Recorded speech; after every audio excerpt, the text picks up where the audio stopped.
And you want to know why? Because you're number two. Hey, no. I mean that with respect.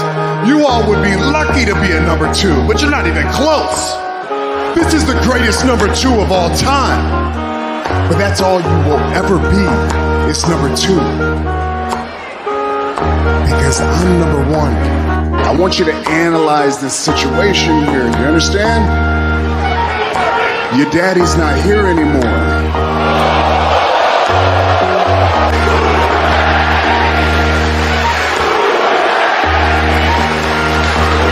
I'll tell you who his daddy is, because if he keeps messing up, the tribal chief is going to be his daddy. The same music, the same entrance, the same run to the ring, the same outfit, the same promo, the same insults. If I wanted that, all I had to do was search online for 2005 John Cena. It's the same thing over and over and over. It's like missionary position every single night. You must be some kind of a dumbass. A big dumb farmer, huh? You just sign it without even reading it? What's wrong with you, man? You make a good tough guy, Face. Do something. Go on, Pooh.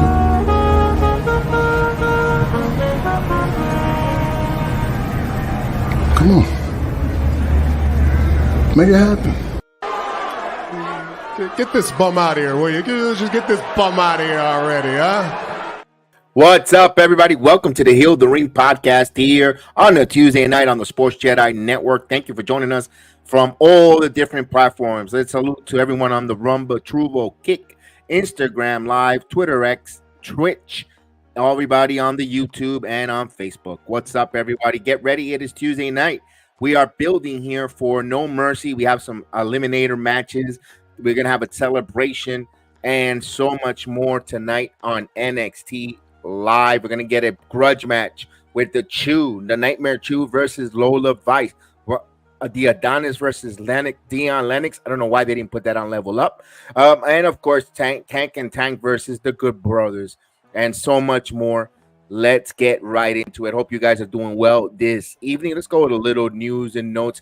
As we saw earlier today, Mr. Tim Allen, I wanted to recognize him in the chat who put in a nice thought about the Great Muda, said that he wants Omos in Pro Wrestling Noah. We spoke about that yesterday.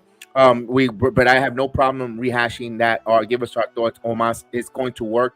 We were talking about, had that conversation that we want the big man to be brought back into the WWE, the psychology of the big man and a big monster is the Great Muda, who will learn how to work with a Omos to bring that. You know, we've seen what Trevelyan Heights and Josh Briggs in Noah working under the Great Muda is beneficial for those talents. And remember, one of the big things that Triple H does or wants to do in his vision is have that NXT Japan or globalized any NXT brand all across the world. We already see the relationships work with All Japan Wrestling, with Noah, with Marigold, with Rousey coming over on WrestleMania 40. We're seeing now the emergence of Julia coming to the States and the working relationship with with the Japanese wrestling companies and the WWE. It does nothing but benefit both brand for the wrestlers to go to Japan, learn that style of wrestling. Also working with a kind of different crowd, you know, either more of a silent crowd, you know, with the clapping, the admiration. They'll let you know when you have inspired them. You saw from the G1 Classic for New Japan Wrestling. You see that where Wrestle Kingdom, it's a different style, different culture. And it benefits a lot of wrestlers when they come here. Look what it's done for AJ Styles, for Cody Rhodes. The list is on and on and on. But let me stop here to say good evening to my partner in crime, Mr. Chef Dan. Salute. Good evening, partner. Salute to everyone in the chat. Salute Jerome Peralta. Salute Tim Allen. Jerome. Salute to everyone watching us across all streaming platforms. Please hit the like. Please hit the subscribe button. Thank you guys so much. Yeah, I love what you were talking about in regard to WWE having the relationship with Noah, with All Japan, with New Japan, with Stardom. It's very important because it'll also, like you said, with the vision of them wanting to make NXT global and have sprout up editions of NXT in these different locations. You want the style to translate over to the main roster.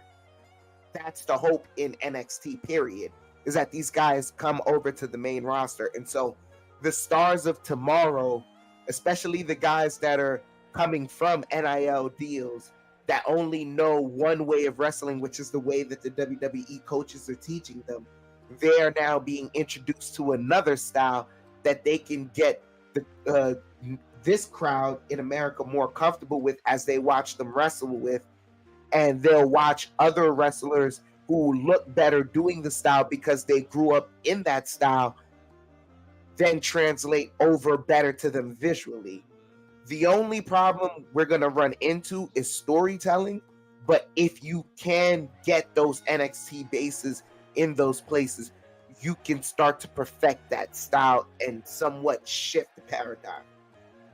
Not only that, what's going on, David Anthony? Not only that, when it comes to working with All Japan and Noah and Marigold, one thing that I wanted this with the WWE kind of putting it under the umbrella. It doesn't have to be NXT Japan. The way they had FCW back in the day, they have Florida Championship Wrestling. It was a totally independent from it was funded, and it was where they sent talent to FCW, but it was run independent by the owner. I just totally forgot his name. He's a Hall of Famer, and he ran it, but he was under his control. Both the WWE backing and watching and have the best interest. I can see the WWE having the best interest for Noah, as well as All Japan, as well as Rosie's Marigold, which is a startup, a female company, where the WWE says you could run it the way you want, creative, you're your champion, but we're going to fund it, but we're going to send you talent to you. And then when you have certain talent that wants to come to the Americas, we're allowed to come to NXT, work on the television for the WWE as well, and put on our WTV where we'll get them ready, and it's a win-win for all promotions. The same way, look what FCW gave birth to. So many great wrestlers, from Roman Reigns, Moxley, Seth Rollins, Bray Wyatt, Bro Dallas, so many talents. If they do that working relationship again in Japan, working under the Hall of Famer, the great Muda, bringing in Omos, Josh Briggs, Terrion Heights, and so much more, it's always going to do that. And like they did with Ohio Valor Wrestling, David Anthony, correct. You got Brock Lesnar, you got the prototype in John Cena. There is so much, benefit from that, especially the way wrestling is thriving. And it's not just an American thrive, it's a globalization. And I think Triple H had that thought in mind years ahead of time. And look, they want to do NXT Mexico. That's where I wouldn't mind them. We saw Triple Mania 34 just pass over the weekend. Just think of, and we saw Rey Mysterio cut a corner. We saw Roberto Del Rio, JBL. We got Nick Nemeth. We see a lot of former talents there. That's going to be that if they will work hand in hand, will go phenomenally well, because we have a lot of great Mexican wrestlers currently right now. Andrade, we got Dragon Lee, we got Escobar. I mean, it's looking now more and more that it's going to be a globalization of the WWE, and it's taking over. And Germany's going to have tryouts next week. David Anthony says, yeah, everywhere they do a pre-em live event, they do tryouts to see if they could pluck some of these talents. Could they find the next Gunther, Ludwig Kaiser? Could they find them? It's really fun to see that inter-promotion relationship working hand in hand, and it's only going to get the WWE more and more eyeballs, and they're going to cover every part of the market. I mean, I can't wait when they have NXT India. I'm pretty sure there's a lot more great Indian wrestlers out there. So what's going on, Mr. Running in the building? Salute. What's going on, Proud Mike in the building? Absolutely. The true test of it all, though, is going to be as other promotions are steadily watching, is the NXT TNA relationship, and how does that bloom? Like, who ends up looking better for that? Or does it happen to where they give TNA the boost that WWE wants to do and help them out, things of that nature, and so they get to a point where maybe they're not, all right, maybe they're acquired by TKO, absolutely, but they're still their own promotion. They're not, well, yeah, I wouldn't say,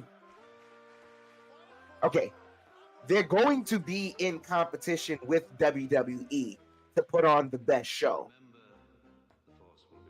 But in so doing that, you're still keeping competition, the true spirit of competition within wrestling, fresh. Because yes, you're all on the same page. Everyone wins when you do great things. But if you guys are competing, like, all right, Raw competes versus SmackDown to see who puts on the better show. The same way NXT competes versus both of those to see who puts on the better show. If TNA gets acquired by TKO and they have that same mentality, then sky's the limit. Yeah, and personally, I'm still, I mentioned it early on Twitter, and I've been saying it now for a while now.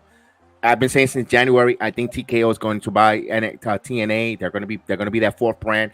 I would love to see a War Games where all four brands in the War Games, Survivor Series style. Let's go. It could be just, wishful thinking, fantasy booking, yada, yada, whatever you want to call it. But man, if they do that, I mean, talk about, and they don't have to have WWE personnel immediately taking over TNA. What's working right now for TNA is fine. Dreamer, Gail Kim, those producers there that they have currently now, it's working for them. But now they got a little more finance, a little more boost of the machine, and now the TNA is selling out. I can't wait to see their numbers for Emergence coming up in a couple weeks away. But let's first say hello to Mr. D-Walk in the building. What's going on, Mr. D-Walk? How are you? What's happening? I'm good, chilling. How y'all fellas doing today? Doing well, ready for some NXT, ready for doing a little news and notes, a little talking up here. We're talking about Noah, of course, different companies working TNA as well. We're talking about Omos. We mentioned a little bit yesterday. We talked about it before Raw started about the repackaging of Omos with Great Muta wants him to come to Japan to work with him. So he has an interest, and he's, not only him, Undertaker, Brock Lesnar, many people in the industry have said great things about Omos. So, and the reason WWE hasn't released him, he's still potential. There. He got a lot of potential. Yes. Omos could be a badass heel. Very big time. And will nobody be able to stop him? I mean, like, what if Omos do take the training and everything, and they make Obafemi a good guy, and we see Omos versus Obafemi? That'd be a good one. Everybody wants to see that because you have Obafemi has been showcased as this behemoth monster, and Omos by him, his presence is monstrous. So just think about those men in the ring is like, whoa, a program where Obafemi, let's say, and again, it's slow and steady. Doesn't have to be tomorrow. You could send Omos to the rest of the year to get ready at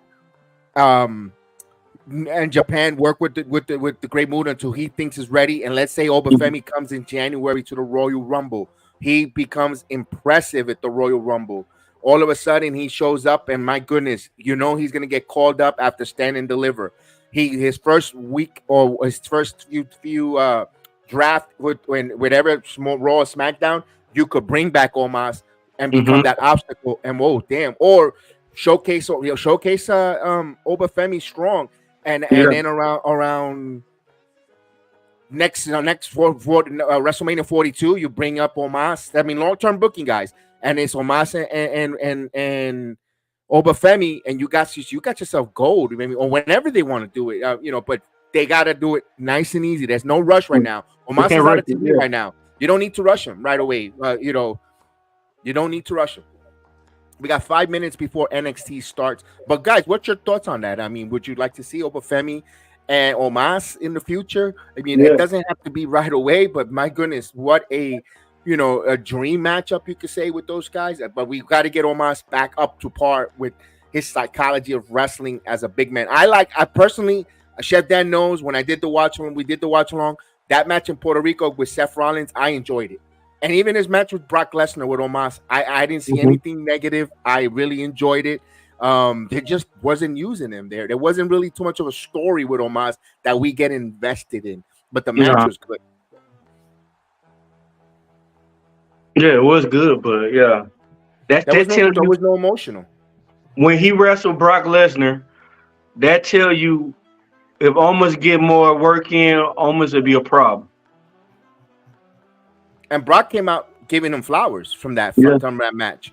And so and Undertaker, I mean, when you get a thumbs up from Undertaker and likes to work, says to keep, it's also you gotta listen, because when he talks, you listen, and he's said some good things about him. So, I kind of would love to see him. Oba Femi Strong, Vince will name him. I mean, Vince is not here naming him, thank goodness. I mean, oof. I like this guy, pal.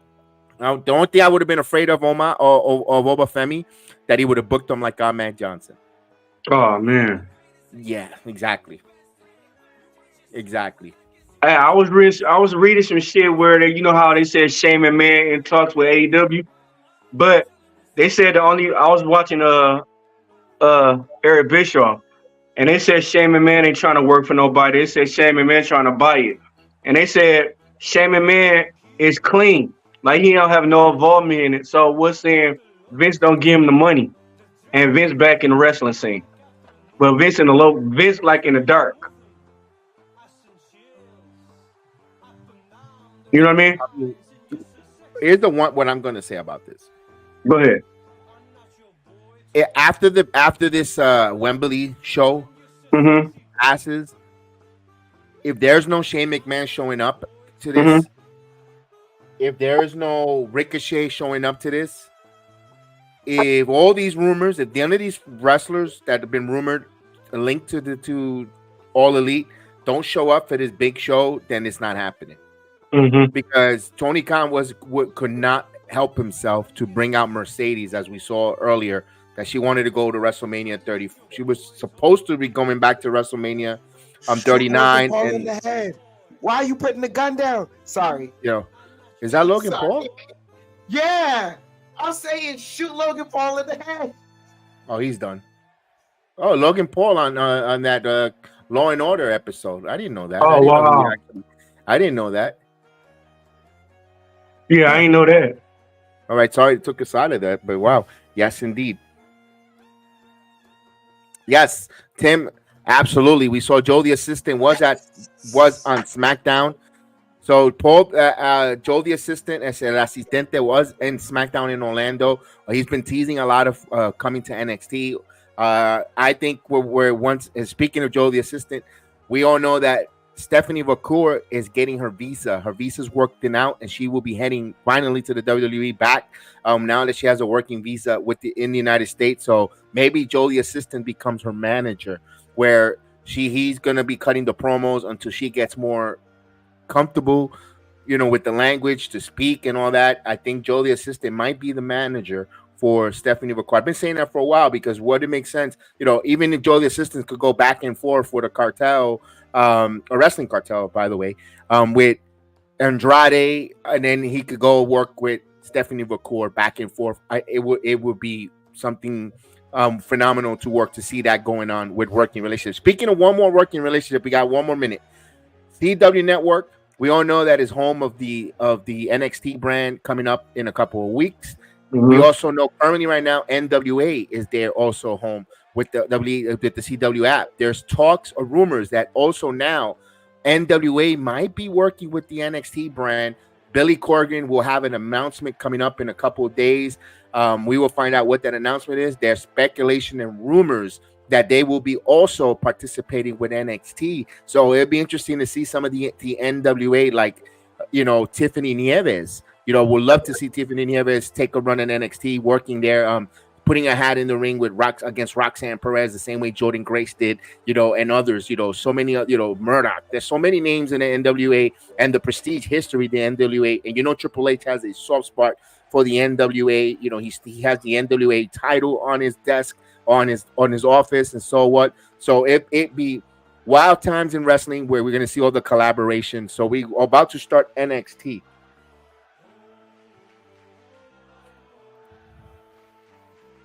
Yes, just enjoy it. Yes. As we have Terrence. Terrence is in the building. And of course, when you're at NXT for double taping tonight, you make sure you get yourself some B12 gummies because they will give you the energy you need. Let's go.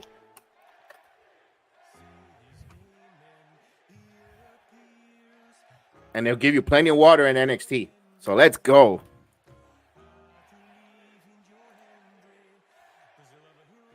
Oh, look at Jada Parker. Ooh, Lord have mercy. Look at this shit, Dan. I'm way behind you. Hey, so Ruka coming into the building. Hey, Carmen Petrovich. They walk right through us, right by there. Oh, look at this. Izzy Dane. Come on, Izzy.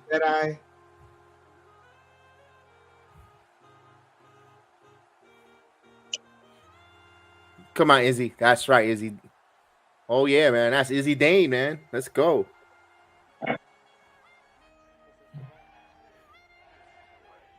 She ain't hurt that bad. She ready to go. Yeah, that parking lot. That NXT parking lot, Jedi. Yes, indeed. I saw that, Chef. That's why I was like, that's what stopped me in my tracks.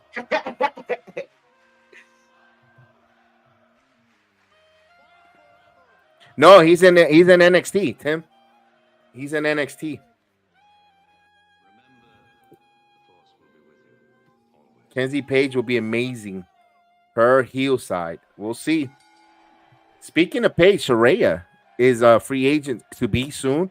She's trying to talk negotiations with AEW, of course, because she wants to keep her brother around. AEW has her brother employed, so maybe if I leave, he doesn't want her brother to get buried because she's already been a made woman in the wrestling business. Yeah, her brother really hasn't really gotten a real push or TV exposure in the American wrestling business. So maybe she'll stay just for the sacrifice for her brother, so he can get some TV time and stuff like that. Because if he leaves, that guy looks like he's very condescending or vindictive. Khan, and just keep him in catering and pay him not to wrestle.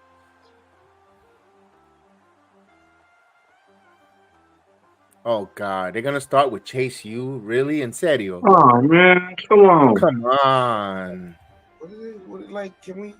Can they Why are we celebrating about? That's not the first time they won the tag team titles before. What's the big deal? Can they lose tonight? I hope so.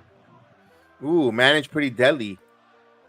You know what? I think we're going to get the machine guns tonight because they're emphasizing this, pushing this celebration and all this nonsense. Why? That's not the first time they won. They just won the tag titles not so long ago. So what's the big deal? What's the big hoopla now that they're making celebrations? Like 2 months, like not even 2 months ago. Yeah. So what's the angle here?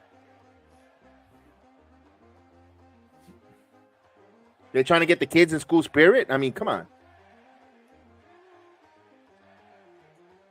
I ain't gonna lie, where I'm from, ain't no school spirit. We only got like 2 schools here. Hey, but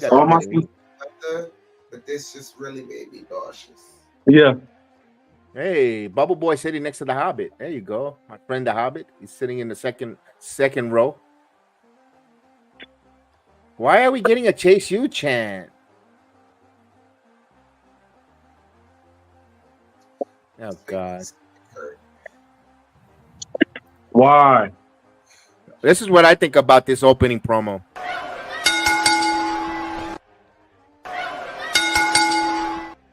Come on. My God, wrap it up. Yeah. En serio? 91. Yeah.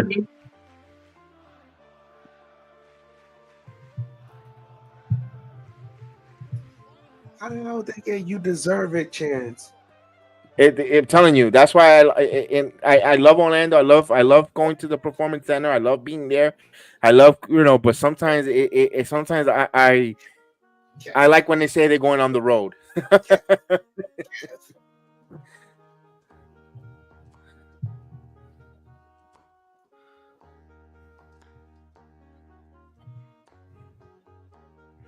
So here's the tongue bath for Ridge. It's a tongue bath for Ridge. God.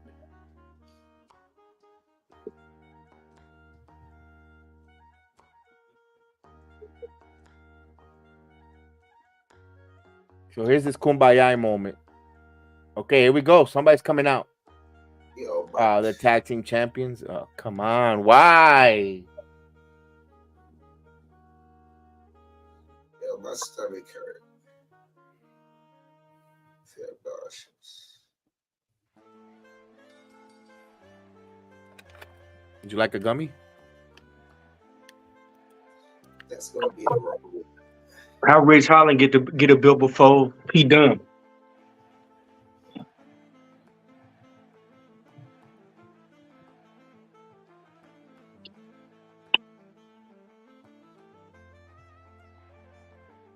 En serio?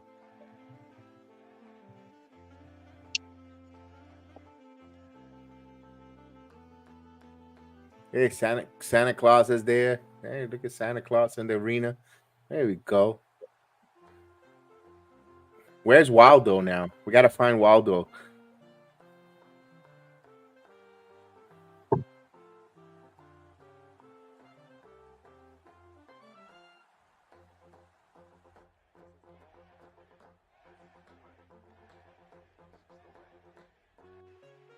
I hope somebody come out and beat him down. You know what? This would have been a good spot, but I was thinking about it. Would have been good for AOP, but they already were there. This would have been a good spot for AOP. Oh.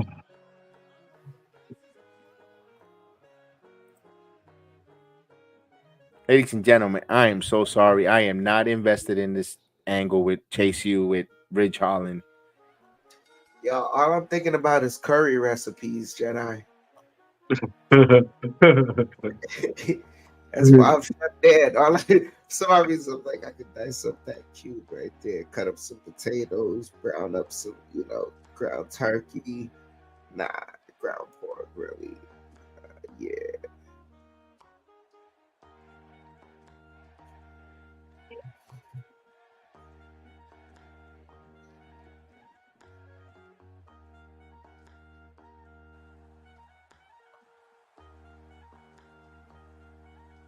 What didn't the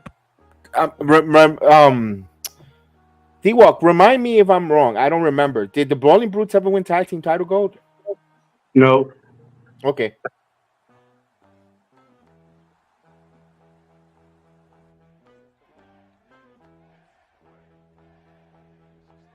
All right, wrap it up. I don't care about your story. Yo.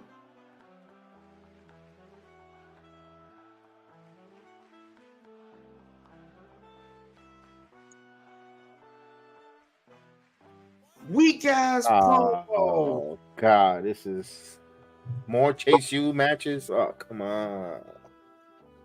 No Mercy. I don't want to see them in No Mercy. Come on. I don't want to see these two teams anymore. Come on, wait. So wait. So the ex-champions have to qualify, but y'all could call in a favor for the what? Make it sense. Yeah. Yeah.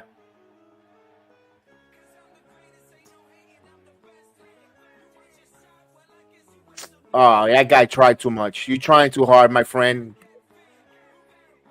They're gonna give us a tag team match. Oh God, why?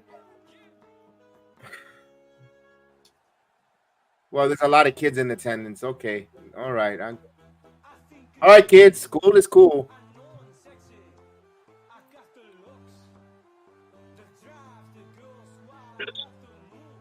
All right. Wow. So an undisclosed match, because this was not on at all advertised. Axiom and Nathan Frazier taking on Duke Hudson and Riley Osborne. I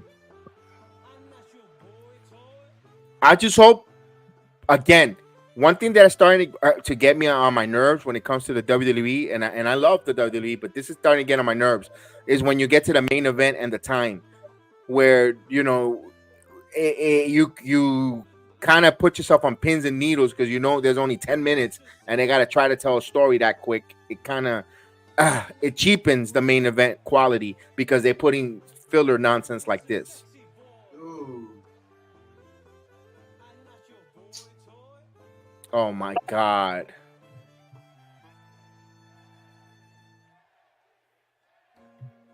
There you go. Drop kick right him in the mouth. Get him out of the ring.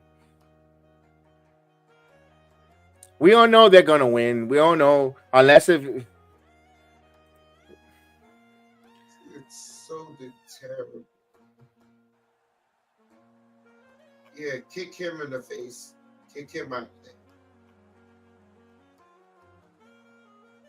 Damn, nice move. Riley Osborne does some nice moves, but he's got, yeah. We're going to commercial. Commercial. There we go. The first commercial of the night. Yo, kick him in the face. Kick him in the... Why y'all let him do the move? Kick him in the face.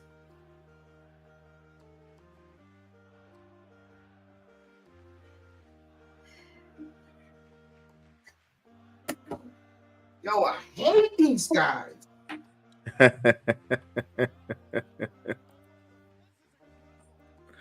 OG, what's going on? OG Side Brave, salute. We're not a big fan of Chase U, OG. That's why. So I can't. He wants to know, kick who in the face? Riley Osborne or Duke Hudson, either or. Anyone has either or. Anyone that's wearing Chase U memorabilia get kicked in the face. Even Thea Hill. Oh, damn. She can get it too. Yeah. I'm sorry for Thea Hill, and I like her too, but shoot.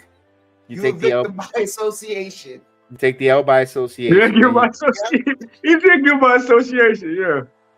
You a victim by association. Oh man, you're missing it, man. NXT is pretty on fire, man. NXT is starting to has turned. Well, to me, it's always been good. To the watchers, it's been turning the corner, but it's been always good to me. From 2.0, I've been enjoying it, going there and watching these kids grow in front of us, and seeing them now being the face of the WWE, like Braun, Carmelo. You know, my goodness, so many names up. You know, Tiffany Stratton. I enjoy the ride, man.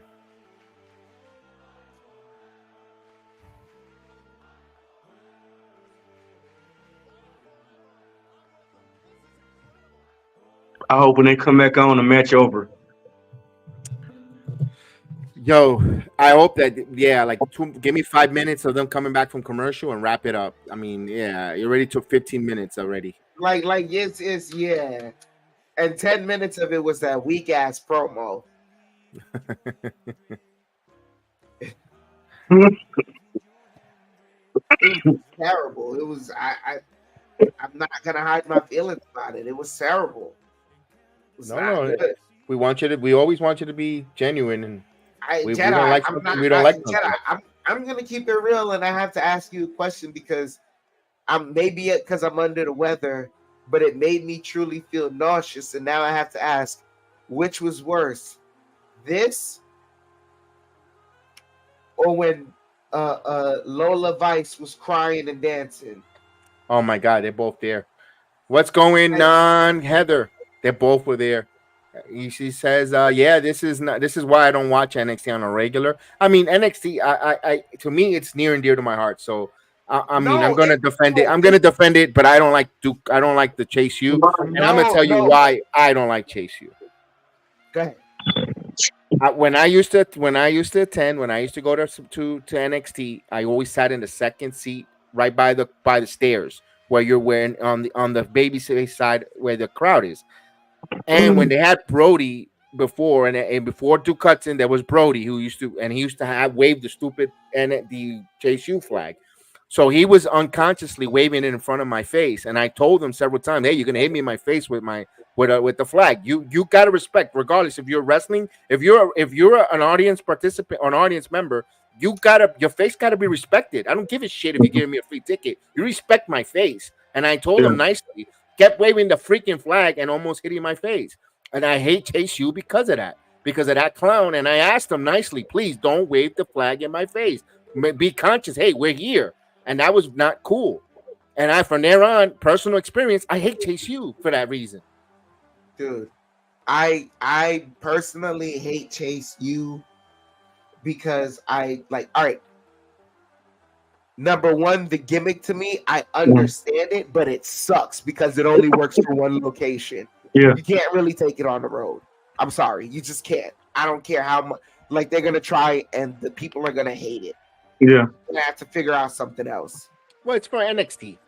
It's the school. It's the kids they're the next students of wrestling. And that's what I understand what Chase U is. But me personally, for my personal reason, I hate it. But dude, right now, the reason why I freaking hate them is because number one, they didn't earn the title match where they won the title. They didn't earn it. I know. They called in a favor. Then they have the audacity to make the ex-champions earn a title shot against them. Yeah. The audacity. Here's Duke. Oh, damn. That boss man slam didn't finish Nathan Frazier. See, that's the problem here. The Duke Hudson is wrestling like a big man, and that big boss man slam, Nathan Frazier shouldn't be kicking out in that boss man slam. That's a move that should have been. It should have been protected with a pinfall interruption from Axiom. The disrespect. But Kev, this is the thing. Like, even I know he's a big man and he wrestles like a big man, but to me, Duke is like he don't even feel like a big man. No. Yeah, but he is a big dude. Trust me. Pause. Wow. No Diddy. No Diddy. No Diddy. Whoa. No Diddy. Whoa. We gotta edit that. Whoa. I did not even mean for that to come out like that. Whoa. What did you say? I didn't even hear what you said. Nah, never mind. I don't even need to repeat that. That was outrageous the way it even came out. Okay. I'm good. Hell no. His ass too big to be doing that Trish status leg thing. OG knows Carla. So you know Carla, OG. Man, I'm done with this, man. Old guard HBK fan, but sometimes I didn't understand his booking. But whatever. Yeah. When he beat Vader, on that random Monday Night Raw, Heather, I'm like, wait a minute, how the hell Shawn Michaels beat Vader? He's so big and strong. Yeah. Now with a super kick, by the way, if you look at it now, you're like, what? Well, of course, he protected the super kick, but now they watered down that super kick. Everybody doing it. Super kick party. Everybody doing it. Oh, look at this. I mean, but that's the thing. Like, all right, here's now. Oh, here's nice. the funny thing about wrestling. Mm-hmm. And I'm just gonna say something else to confer right back to this. Here we go. Super kick. Rhino said no one's ever kicked out of the gore. So you sit there and what? But there's plenty of people that have kicked out. He's like, no. If you've seen me hit them with that move, it was a spear. Mm-hmm. It wasn't a gore. What's the difference between a spear and a gore? Because he's executing it. That's why. Because he's executing it. So that's what makes the big difference there. Yeah. Axiom wins. I like that. Heather's not a fan of HBK booking. Okay, I got you. Oh, okay. We got you. Got you. But so now it's everyone else does the super kick, but when Shawn strings the band up, okay, yeah, everyone goes to sleep. Right. I get what you mean now. I get you, man. Heather, what I think what I'm trying to get my grasp out, I'm trying to get confirmation on this. When the way sometimes when Shawn Michaels books certain things, and sometimes it makes storyline sense and sometimes it Yeah. doesn't. I think it's because the wrestlers with the coaches, they rely on the coaches a lot, and certain wrestlers that putting in the extra work gets rewarded sometimes with TV time or matches that sometimes it's not storyline or he gives it he goes with it.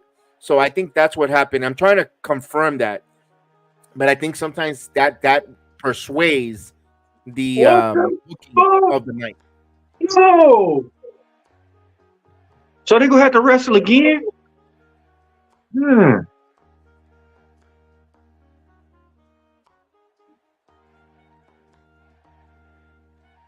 Why is Kalani Jordan in the back? Oh, she's throwing up. What is she doing? Yeah, like that match, for example. You're correct, Heather. Oh, we got Wendy Chu. We got Nightmare Chu.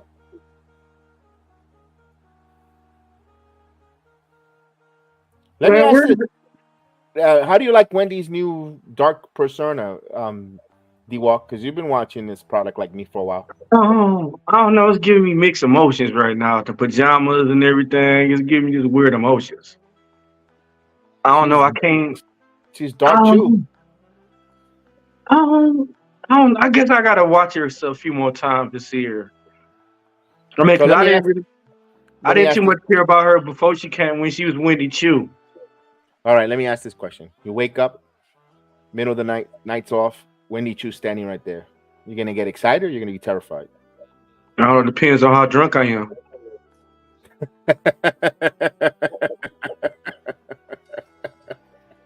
Fair.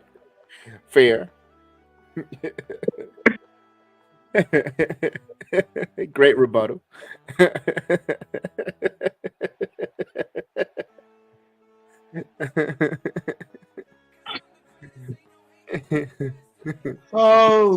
That was good. That was good. I just thought when I was doing that was a really, really great answer. That, oh, it depends on how drunk I am. Yeah. Actually, like the version of the gimmick. I kind of like this Wendy Chu. Wendy Chu's nice too. She doesn't look nothing like that. When she comes out with that makeup, she looks nothing like her. Yeah, You see her in the street.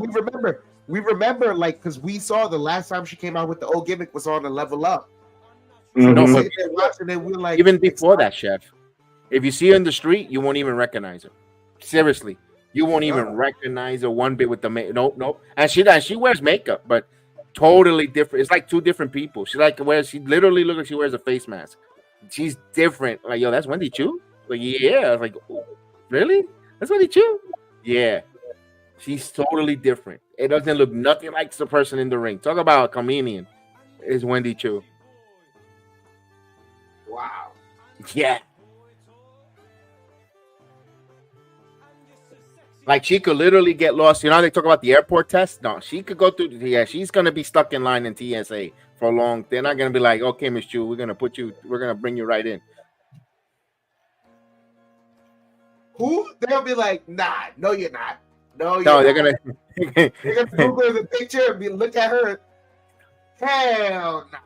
They're going to be like, nah. Not just because you're Asian doesn't mean that you now you look alike. Come on, get in the back of the line. You said she had to go in the bathroom and put on her makeup? Yeah.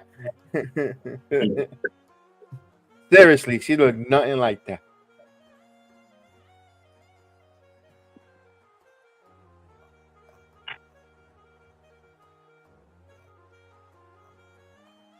Now, all the speculation, Carmen might not make the match. Somebody will. I think it's going to be Kalani Jordan. No, Brittany Reese. Oh, it's going to be... No, Brittany is already in it. Yeah. Oh, like who's going to win? No, who's going to replace Carmen Petrovic? Oh, Carmen Petrovic? Yes, Brittany Reese, yeah. What if it's Nikita Lannis? You know, she cleared. Brittany Reese. They already announced it. It just went up on Twitter as well. Eva just announced it. That was the reason why they did that. I wonder when you think she'll come back. Should be any minute now. She should be ready to go. She's out there doing a tour. She's singing, and now she's also selling one of her used shirts. You could bid on it and purchase it. What's going on? What's up? Yo. What's up? We are in a commercial right now. We're waiting for some action.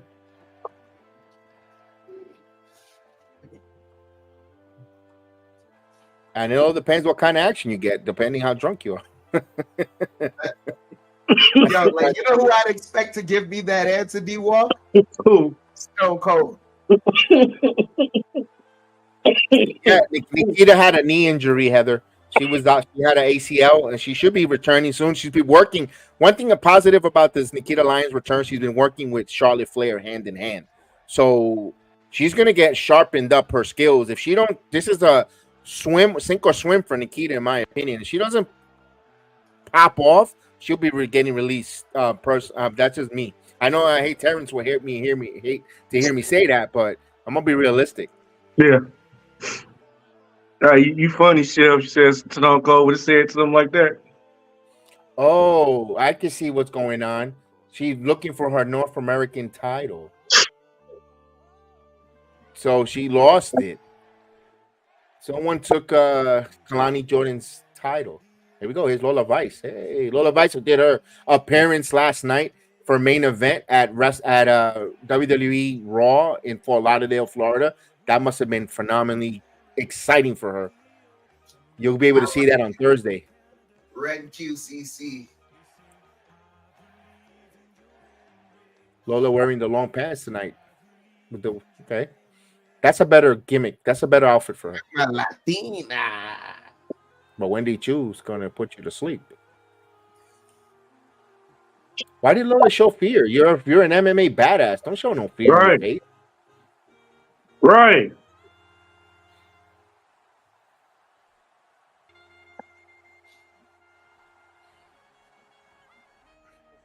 Now we all heard that Gail Kim said she would love to work with Wendy Chu in TNA.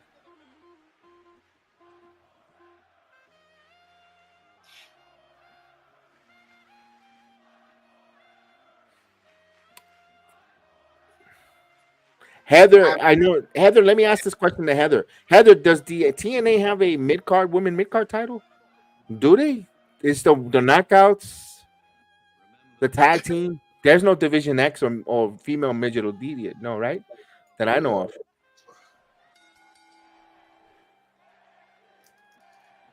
I know it's so small and they don't want to oversaturate too many titles with for the women to they don't. The roster is good, but they don't. I don't know if they have a. Oh, look at this, Wendy Chu putting a submission to sleeper. Yo, she gonna put Lola to sleep. Mm. Oh, Wendy's taking it to Lola. Ooh.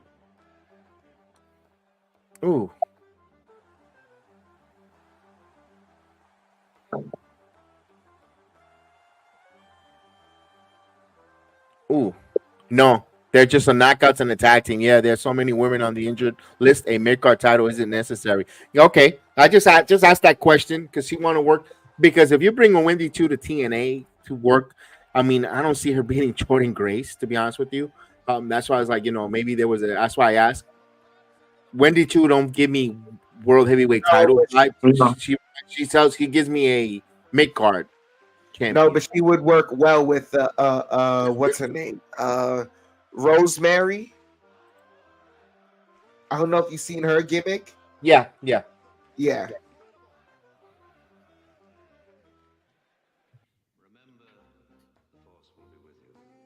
don't know. That's why I feel bad for Chu, because I don't see her as NXT Women's Champion. I can see her having a title run as a North American, but not a World Heavyweight Champion. And there's nothing wrong with that. No, there's nothing. But here's the thing, Kev. If she works like this, like you said, the next best roster of women is TNA. Yeah. Look at this. Look, she says all good. But yeah, we could imagine Wendy Chu, Rosemary, and Havoc. Yeah. Yep, that's it. I just said it. Rosemary. I think she would work well with Rosemary. Spitfire as well. If she, get in one of the where that was it Ashley? That'll be another one.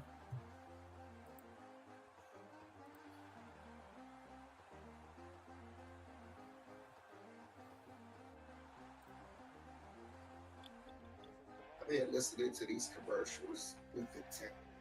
Get this headphone out my ear.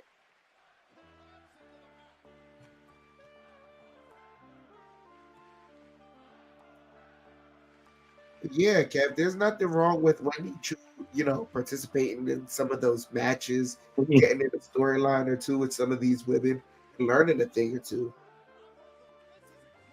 Yeah, I'd rather have her working than having her get Xia Li. Because Xia Li was good, but didn't get enough TV time or get any bumps. None at all. Here's the crazy part. They were building her up correctly.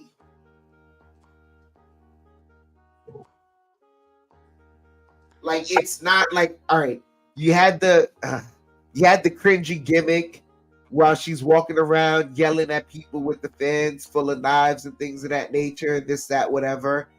But then they were building her up correctly with the kick. Because it's the same thing they're doing with Bronson Reed and the Tsunami.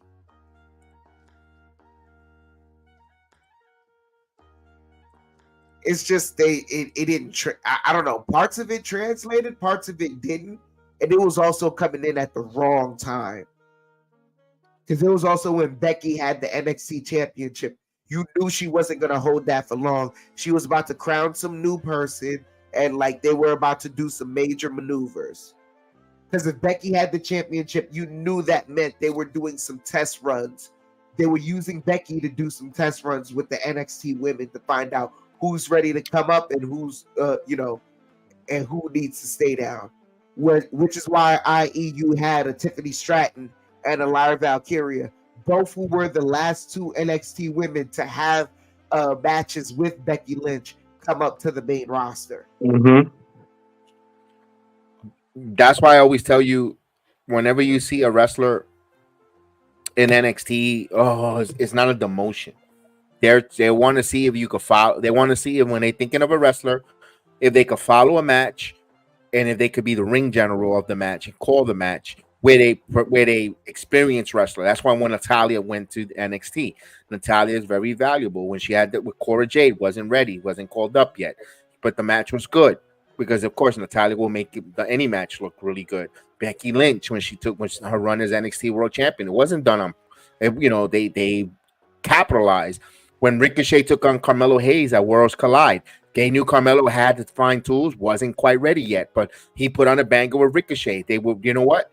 They were keeping an eye on him big time. When Seth Rollins took on Braun Breaker, when he was the World Heavyweight Champion, that's a big test to see what he looks like. All those things have a purpose. Dude, you even see it in the way Natalya interacted with Carmen. Because for a while, exactly. Carmen couldn't wrestle on NXT. Yeah.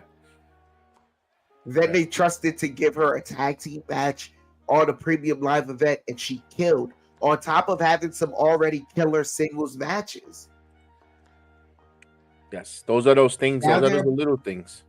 Yep, it's those little things. Now they're about to build her into a storyline with Izzy Dame, who hopefully those two can help each other get ready for the main roster.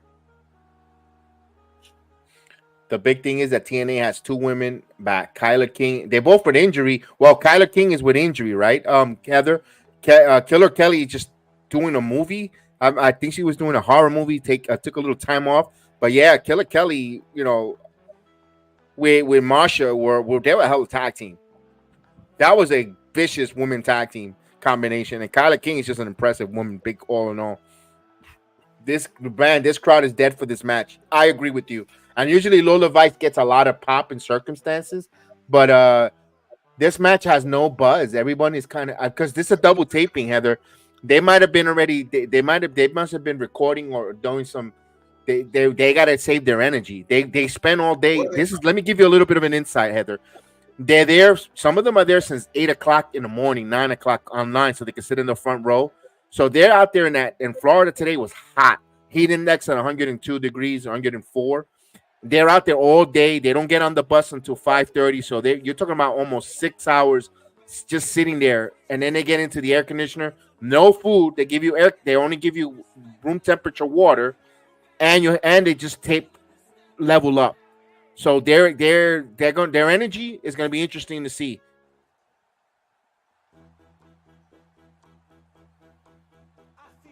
Maybe that's sometimes you want to grab a Nature's Own granola bar with you in your pocket. Yeah. Or what I got, some B12 gummies, give you the energy.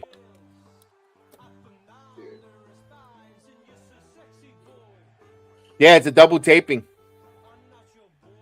It's like you know it. Yeah, I've been to those double taping. They do that like about 4 times a year. The double taping. Yeah, Kyla has a jack knee injury. Yeah. She's doing a horror movie. Killer Kelly.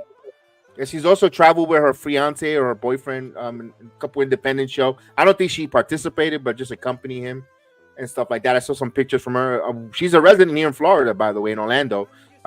Killer Kelly is.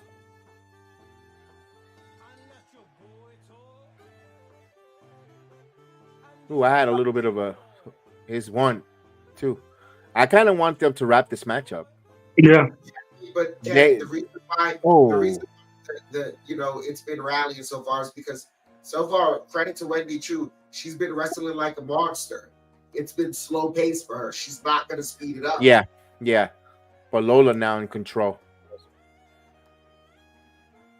Damn. Lola, what Lola's going to have to learn is moments to take control of the match to speed up and then tell a better story of getting knocked down. Here we go. She's a Latina. It's only one good thing I like about this match. Lola Vice wearing that outfit, though.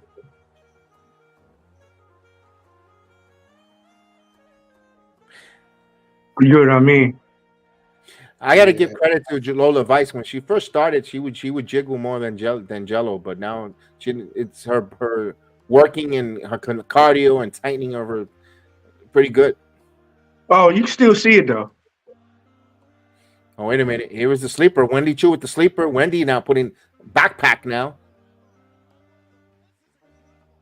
Oh, nice move. That was a nice move counter there by Lola Vice. Referee giving me some instruction here. Probably going to tell him wrap it up. Bring it home. Bring it home, ladies. And bring it home. Wait a minute. We got somebody coming out here. Kalani Jordan. Oh, Kalani got smacked by Lola. Oh, pillow shot. She got a pillow shot. The pillow shot, that's dangerous. You ever get hit with a pillow in the back of your head? That's dangerous. Knock your ass out. So Wendy Chu gets a victory. Wait. A pillow knocks her out? Yeah, because there's something in the pillow. Hey, some pillows break in there. Some pillows are big, some pillows are small, but they're effective.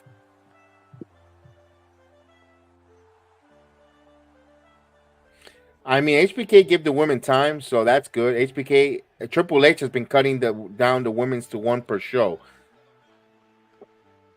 In that pillow, there's the title. The North American title is in the pillow. Okay, Heather. Fair point, though. The reason why it's been cut down. Oh, give me one moment.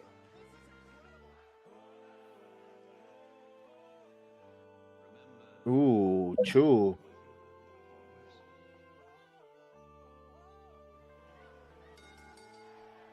Oh, the title's in the pillow. There you go. Hold that title up, Kalani. Oh, the title's in the pillow. Okay. I mean, it always is.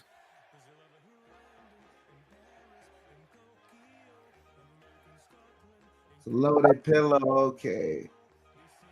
This match is too long, though. Okay.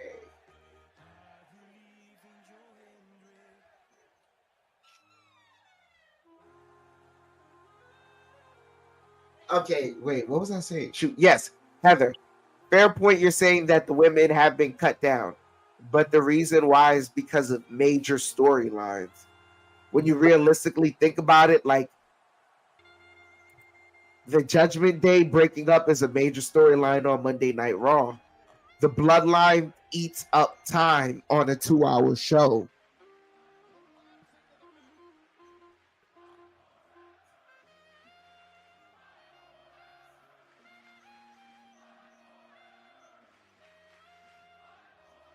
Hey, Joe Henry.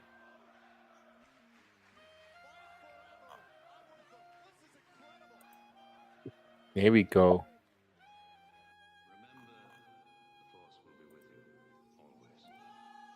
They're teasing. Calling TNA clowns.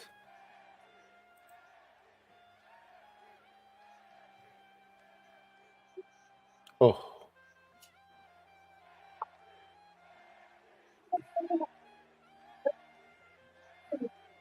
How many of those shirts you think how many of those that same outfit Troy Henry has? 7? One for every day? Uh,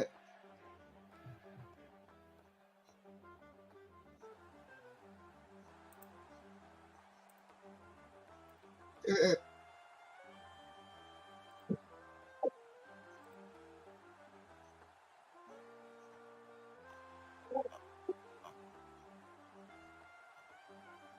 Oh, here we go. We're gonna have the women gauntlet match. Let's go. Gauntlet Eliminator, Casino Royal. What's the other stuff? Royale. Royale, yeah.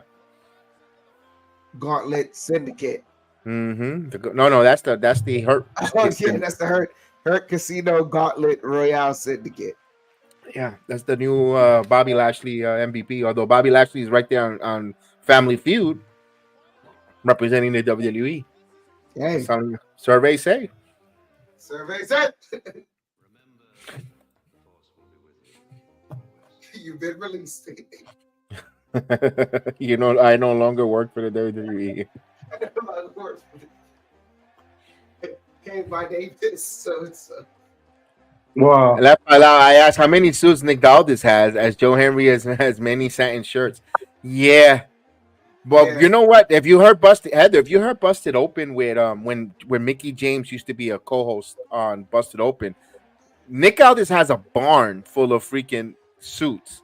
She's at a barn, and they live in big acres. They have a lot of acres in Tennessee, and she said that Nick Aldis has a damn farm full of suits. So I'm like, damn, how much money you guys get made to have suits like that, or you sewing that up? Nah, Kevin's not. It's dude.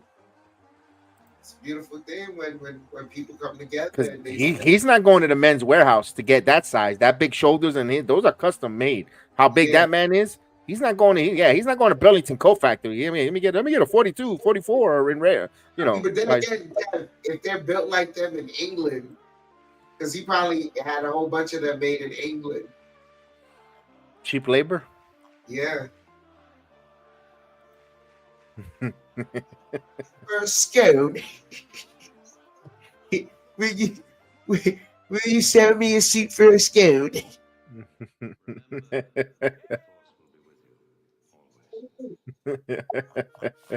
Yeah. Yeah. Now that I believe, I'm in Nashville suburbs. You know about Mickey James and their liver situation. Yeah. I just get this fly out. Get out of my screen.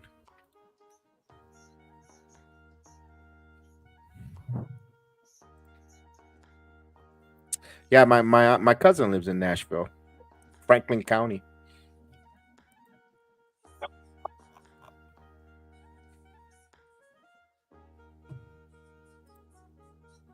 We got a commercial. We got a little bit of commercial break. Nothing going on right now, other than 55-year-old Jennifer Lopez files for divorce for 52-year-old Ben Affleck. Again? On the same day of the second anniversary. Listen, if I'm a judge, I'm gonna put a ban. She cannot get a marriage license no more. No more.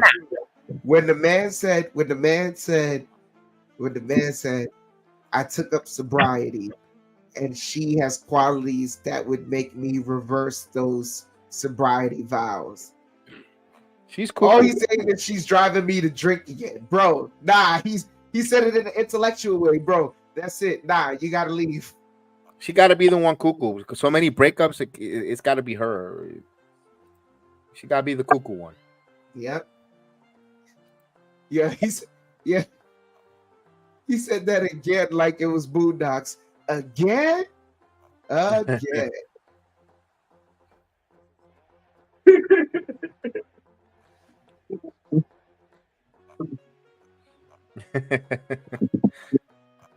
Yeah, I mean, come on.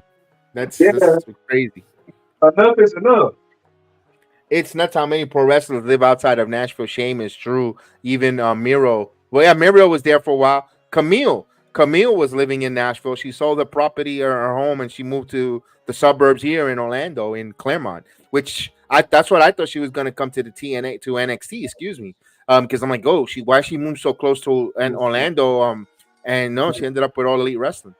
Goofy. Which came out with no pop.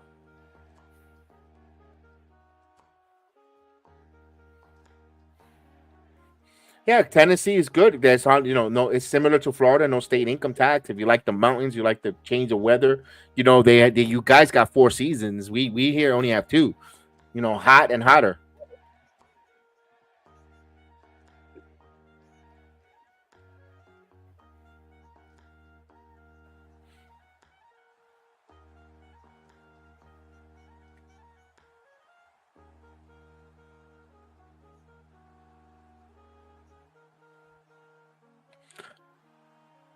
But they sound so. Ooh, I like this promo. Yeah, the Mean Girls. Oh yes.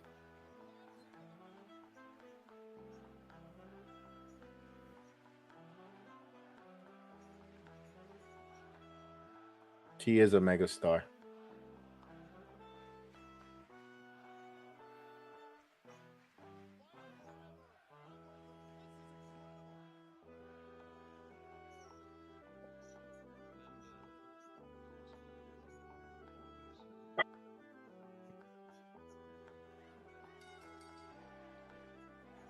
I like this promo. It's like the Mean Girls 2.0.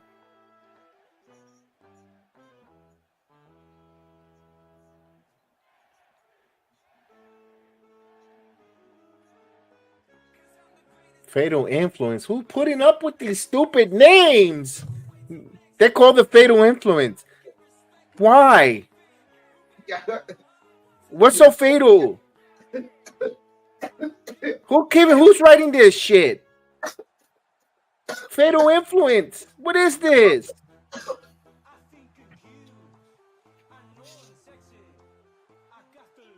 Oh my god, I can't shoot one.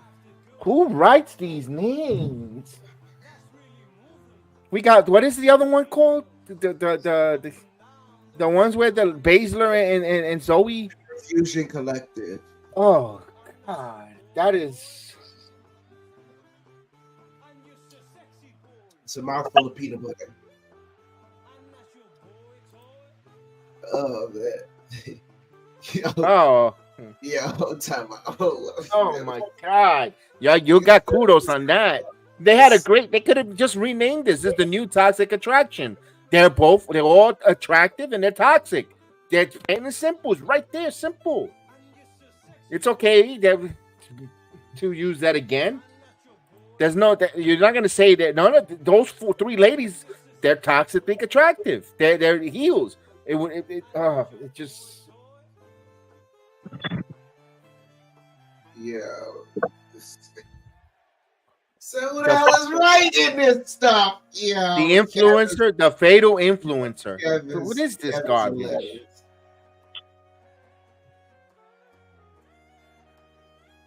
All right, here we go. The first 2 in the gauntlet is Soruka versus Maddie, aka Ren Sinclair. Ren is doing some phenomenal work with her wrestling ability, showing it more and more, and now becoming a personality. You're really enjoying what Ren Sinclair has done here, and of course, So Ruka continues to get better and better each and every month on the coming back from injury.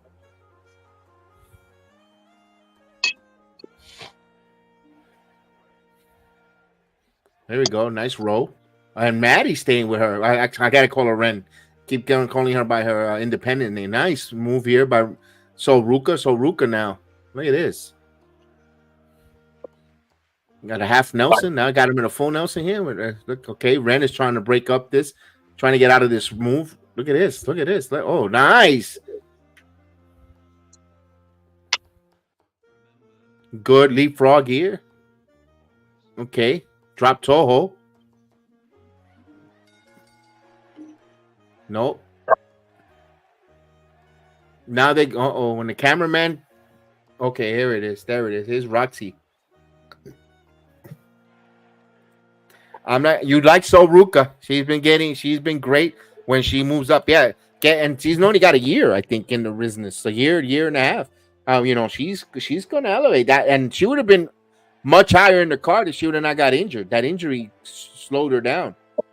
But it's good in a one thing, and I hate to say that, it was a blessing in disguise because it made her work harder because she was gonna get stuck as a one-trick pony with the snow snatcher. Now she's working harder on other ways of changing her wrestling skill, which I like. We got a modified surfboard here. There you go, Sinclair. There we go, Sinclair now. I know, is she gonna finish the surfboard? Yeah, now she got the full surfboard. There's the full surfboard. You got the Twin Peaks there too from So Ruka. Oh, almost had a near fall there. Nice move. Nice move by So Ruka. Nice. Both women go face down to the crash and burn. Let's go. Oh, wait a minute. They get another competitor coming in as it starts to wind down the clock. Who's next coming in? Hey, it's Rizzo. She has a beef with Ren. Oh, double crossbody. Rizzo like a house of fire. Superman punchings. How do they get eliminated? Through pin? I believe so. They said the rules, and I was going into a whole soliloquy. I should have went through the rules. The earrings are off. That's it. She's in some down. She's about to pick. This is about to pick up. The earrings came off. Man, she's over here, Superman punching everybody. Oh, super kick!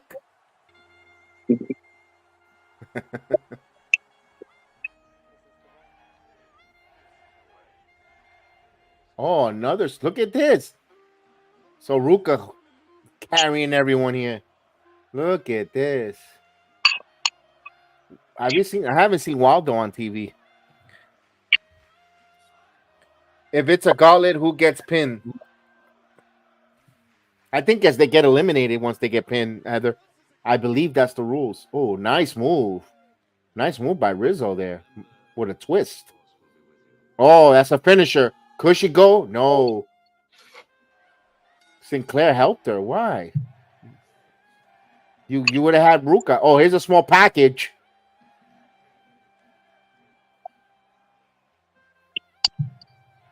Oh, nice neck twister. Where is Terrence? I don't see Terrence here. Rizzo. Oh. Double knee to the chin. Here we go. So Ruka hoisting her up. What's she gonna do? Damn, what a power bam. Rizzo, you're out of here. That's the first elimination.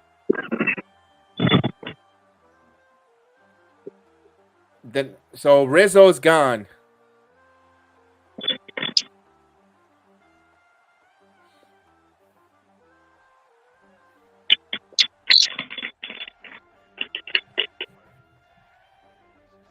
So we got, here we go. So Rizzo's gone. She's out of here.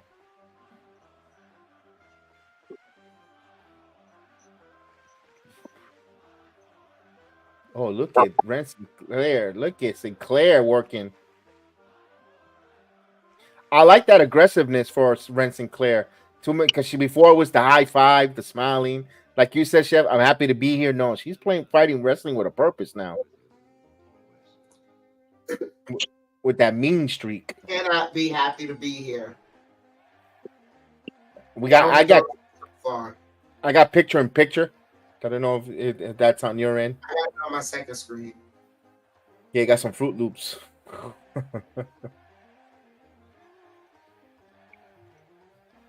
Ren using the apron. Yep.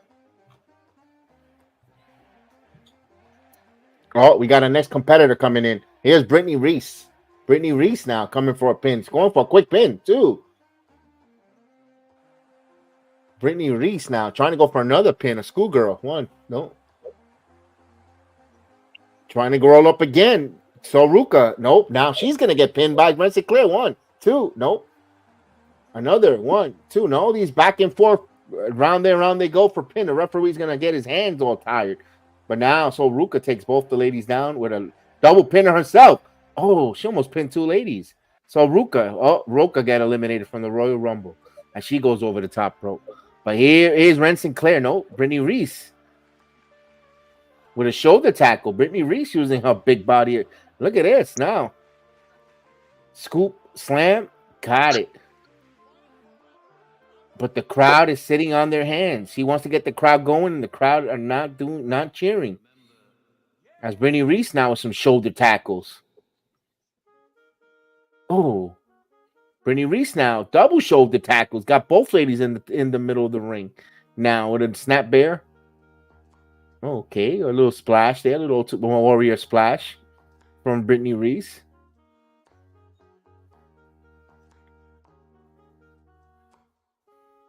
Oh, so Ruka just gave her a hard one right to the kisser.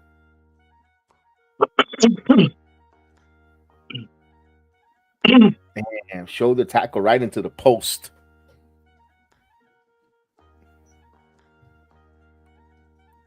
A natural selection on one of the girls. I'm not sure.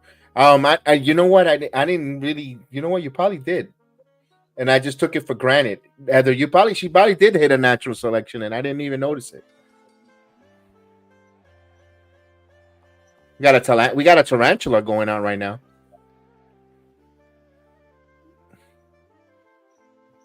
Oh, we should be coming back in full picture in picture. Here we go, full. We got Jada Parker still left to come out, and Kendall Gray.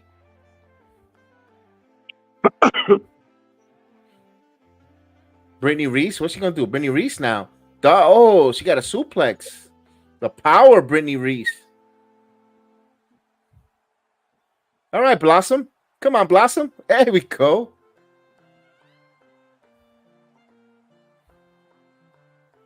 There's Terrence. Now I see him in the study. No one. He stands out when he goes into the study position. He's in the hard camera. I mean, he's right there in front. When he's in that study position. In the red. There it is. You said he's at the hard camera side? Not the hard camera. The camera side. We on top of John and Cleveland. Right on top of them. Oh, here we go. Kendall Gray. He's studying. The one kid in the top that's studying with the red shirt. He's in the study position. Oh. He's right on top of the guy with the Burger King hat. Oh, Kendall Gray with the...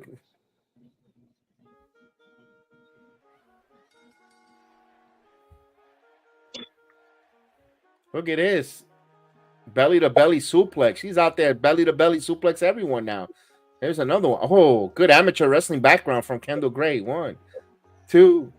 Oh, she eliminated Brittany Reese.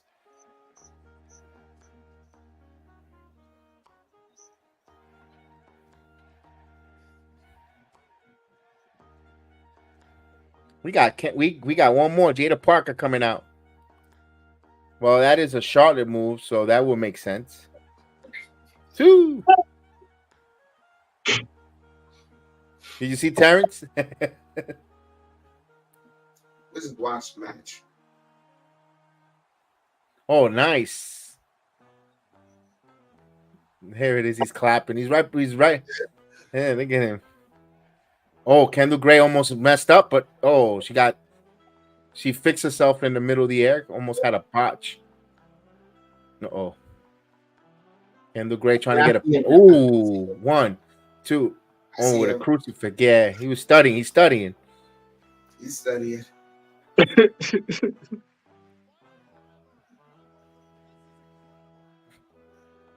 What's Soruka gonna do? Oh, she just dropped. I like that. I like that move from Soruka. What's she gonna do here? Surfboard? Stretch her out. Come on, Sol. Stretch her out. Yeah, come on. Stretch her out. Stretch. There you go. There we go. Stretch her out. Surfboard, baby.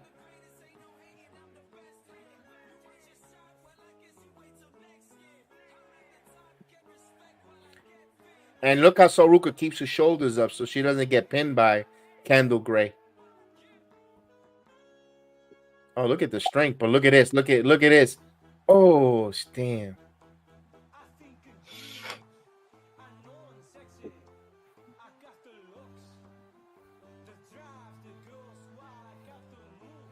Nice move by Sol. Facebuster. Smart move. Smart move by Ren Sinclair to get out of the ring. Now Ruka now, and the fireman carry. What are we going to do here? Fireman carry, and she's going to throw her right outside. Yeah, but but they're not eliminated.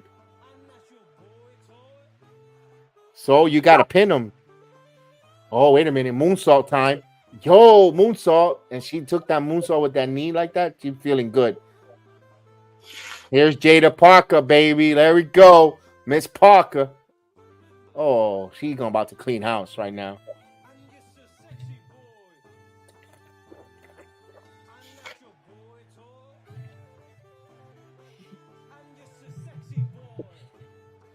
Oh, here we go. Miss Parker now. Oh.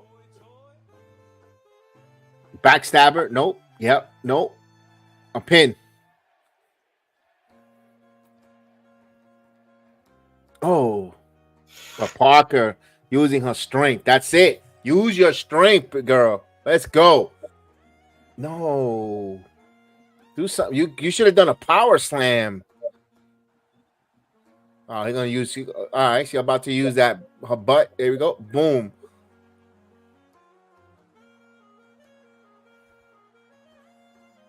Let's see what she's gonna do here. Suplex. Oh. She got a pin. Kendall Gray is gone. But she needs some moves to fit like a finisher. Oh. Oh, she got it with the snow snatcher. Yep, Soruka and Jada Parker, the two remaining ladies. We all know it's going to be Soruka, man.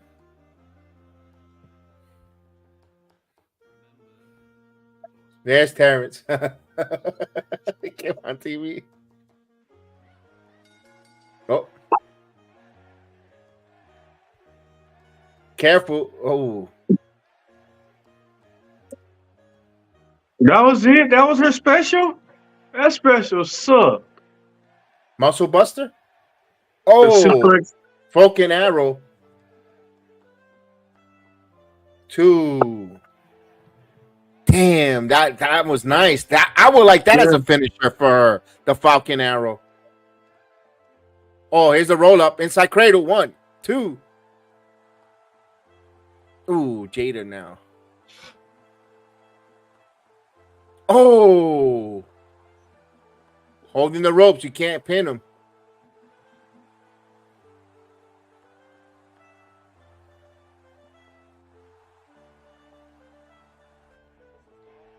Ah, here we go. So now. Ladies, you're getting wonky here. What's going on? Double arm suplex. Okay. What the hell? Oh, she missed. Come on, Jada. Uh-oh, Jada now with the hip attack. Here we go. Got it. Hip attack. Here we go. Where we go? Ready? Go. Ready? 1, 2. Oh! No way!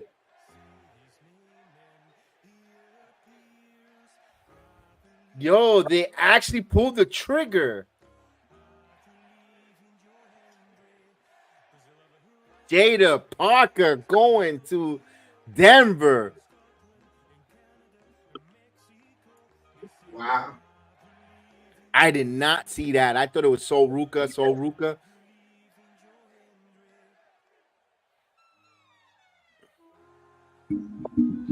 Okay, Kev, you want to know why I said what the hell? Is So Ruka a face?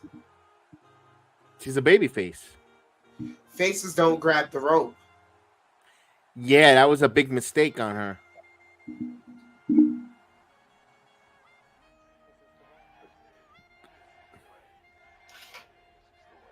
But you know, she picked. You know, when I think that was a mess up slam she did, that power bomb.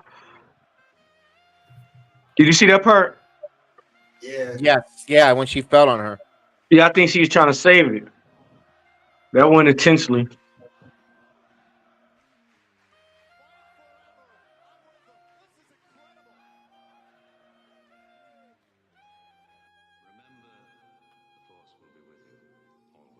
So yeah, Sol looks strong. He looks extremely strong.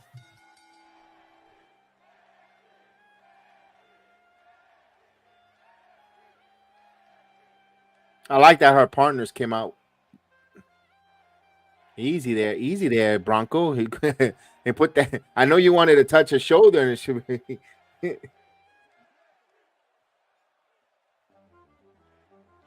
Man, she better not start crying. Who? So no, I mean, Jada. nah, she ain't gonna cry.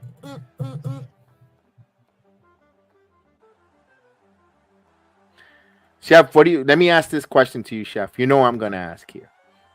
Was this a product of booking or crowd control? The winner of this match.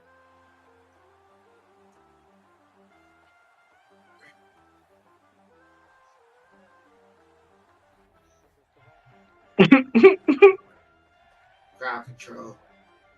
I think so too. Personally, I think so. Ruka with Roxanne Perez would have been a better Yeah. booking personally, but I love Yeah. Jada Parker. Don't get me wrong, but I think especially with the ladies that are coming to their NXT brand. Yeah, they messed that match up. It's all right because I kind of want to see how Jada Parker's going to wrestle against Roxanne. The chemistry. Oh God, another bad match.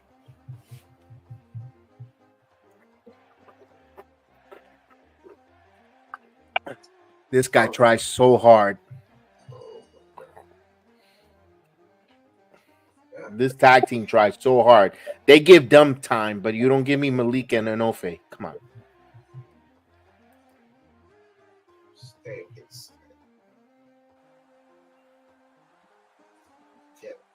Pete Dunne is deceptively pretty tall. It just looks, when he goes against these other behemoths.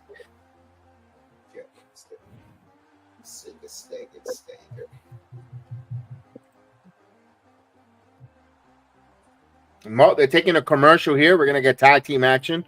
You're gonna have Hank and Tank versus the Good Brothers, Carl Anderson and Gallows. Every time I see them, they give me Otis and Tucker vibes. Heavy machinery vibes. Hmm. For real? Oh, Hank and Tank. Yeah. Oh, they remind me of Dumb and Dumber. Hell, dope.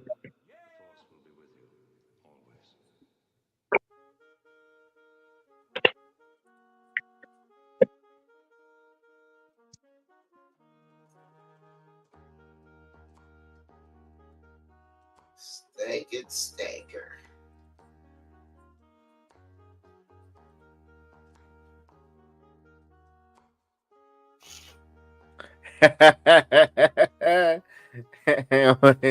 They're gonna be there tonight. They're gonna wrestle. They've been in NXT for a while. They like, well, at least Carl Anderson on interview said he likes working at NXT. He likes being down with the young talent. He likes to be utilized there and all that stuff. So, hey, they're gonna get paid. They don't have to travel far. They could be home with their family. They don't have to be across the world in Japan. So they're close to home. They like it. By now, the wrestlers have got to know this, especially now that you're like, if anything, if you're a fan of the business, if you're sitting there and you do all the dirt sheet stuff and this, that, whatever, the one thing that you've got to know by now is that your character and accolades and what you're able to do with your TV time, they absolutely matter. But what matters sometimes even more than that is your ability to pass on knowledge and mold the next generation. That's what truly builds a Hall of Fame career. When you hear a guy like, at the time, because he was relatively new, but when he got released, because I remember I was surprised by it because he was doing great work. When you hear a guy like Mr. Like Ken Anderson, when you hear him say there's two mountains in WWE, there's one where the top guys are just kicking you off and they just hold the summit. And there's another mountain with The Undertaker on top. And he's pulling everyone up. And he's like, hey, come share this viewpoint with me. Come see what it looks like. Even if you only, could only stand up here for a little while.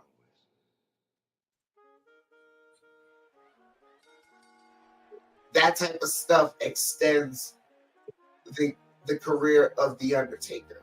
Mm-hmm.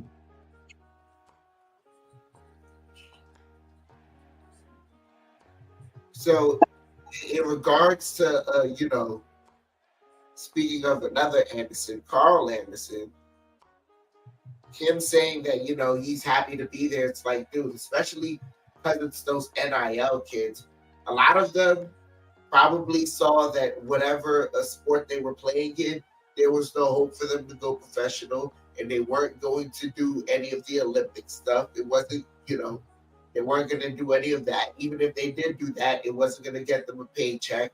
They wanted to do something with their athletic gifts and not just sit behind the desk all day. So they're here doing wrestling. A lot of them don't know about the history of wrestling. They don't know the why. I think that's what ends up being missed in a lot of the newer generation. Yeah, something looked stupid back then, but you had to ask why. Mm-hmm. As they make their way to the ring right now, and that's a good point because they get to work with veterans in the ring and get the bumps, and they learn the reason why, and they'll take a moment to teach them, try this, why don't we do this, especially rehearsals. You could go through a match with your producers and your coaches, but when you got the same talent who takes the bumps night in, night out, and could help you make a change while the match is going, that's a big part for NXT for those wrestlers in the ring on TV time. You're live. This is in loving color. So if you got to make an audible, you could trust a veteran to do that. You coaching could take you as far, but you also need a dance partner, and that's what Gallows and Anderson and Corbin in NXT. Ziggler before that when he helped with Braun and all. They it's not a demotion. It's actually you're helping and giving back to. We heard it from the New Day promo yesterday when they brought out a Jones. So there's realism in promos and there's realism where we see going on in NXT right now. You gotta like that. Absolutely, Kev. It's just like you said. If you have NXT versus NXT product in a match, you just do what the producer and what the writer said, what the producer says, producer and the booker say to do. But if you have a veteran, y'all both gonna listen to that producer, but at a certain point, something's not gonna work for him, and he's gonna say something that you haven't heard ever. You're gonna wait. We can do that, and that opens up the mind and the creativeness.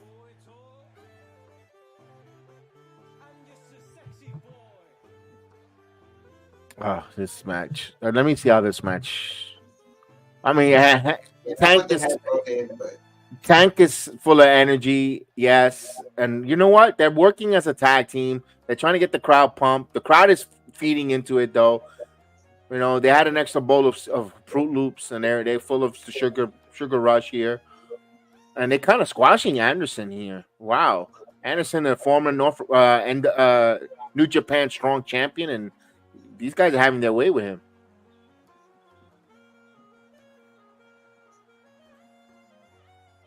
Oh no, you cannot be asking about them in the tag team division. Don't ask that question when you have Malika and Inoue there, who are better tag team than these two, and they're not even being used. Hank almost messed up the leapfrog. His knee buckled. Watch him do the leapfrog. His knee almost.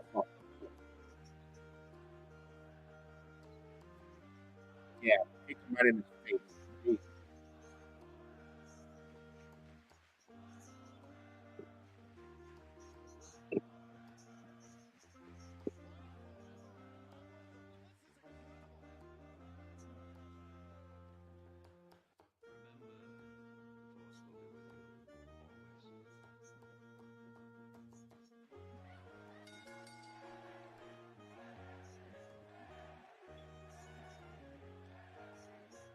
All right, we can see this.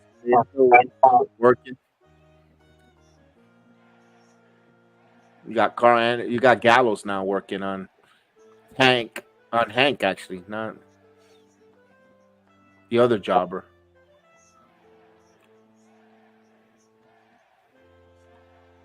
Well, I'm glad that he got rid of that plaid shirt he used to wear. Like, look, he used to look like a lumberjack.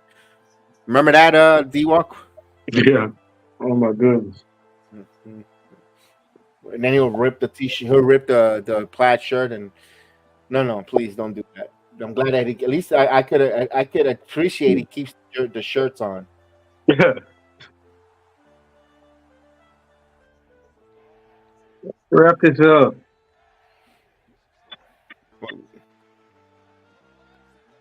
Blue Gallows new win. Wrap it up. I don't know. I could be surprised. I think Hank and Tank are gonna win this, man.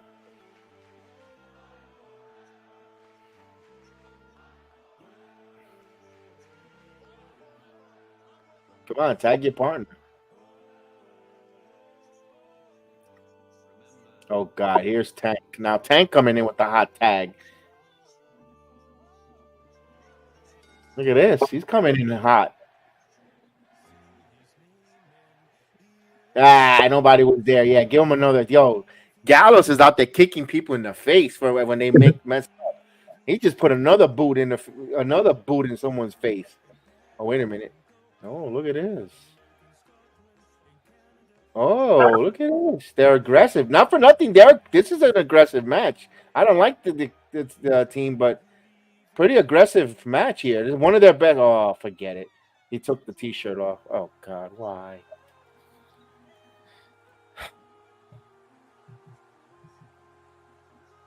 Oh, they're going for the victory? No. Yo, they finished them. Even look at the girl in the front row. She's like, ooh, she's shocked.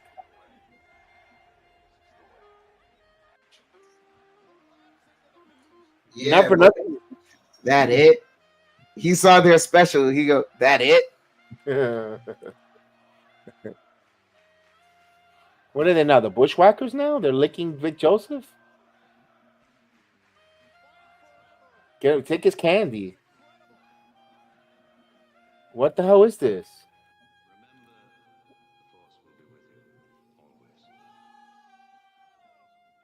What the hell was that? What the hell is this? That is so stupid.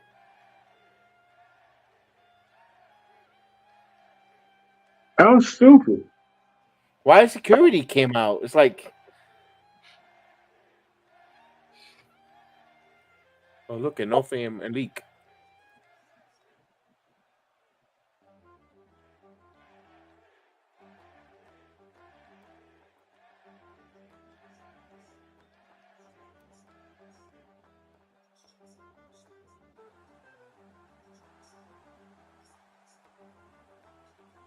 Damn, even What the hell?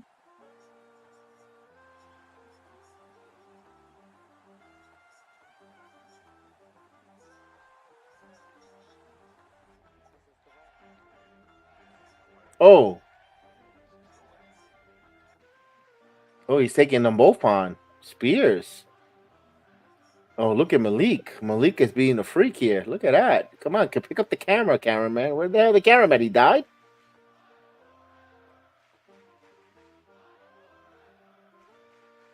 Yo, they beating the crap out of Spears. Yo, we were just talking about them too.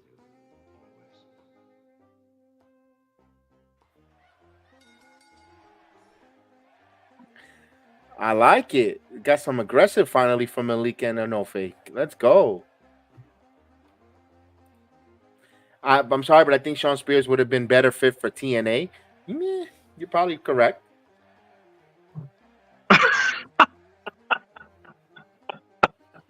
What the hell? Remember, but Heather, remember he's good friends with Cody. Cody opened the door for these guys. What the fuck? My man got knocked out of camera down. But then he was laughing, right? Was he laughing? I think so. Yeah. Is he taking the new mantle of Joe Gacy, the creepy guy in NXT now? Wow. Yeah.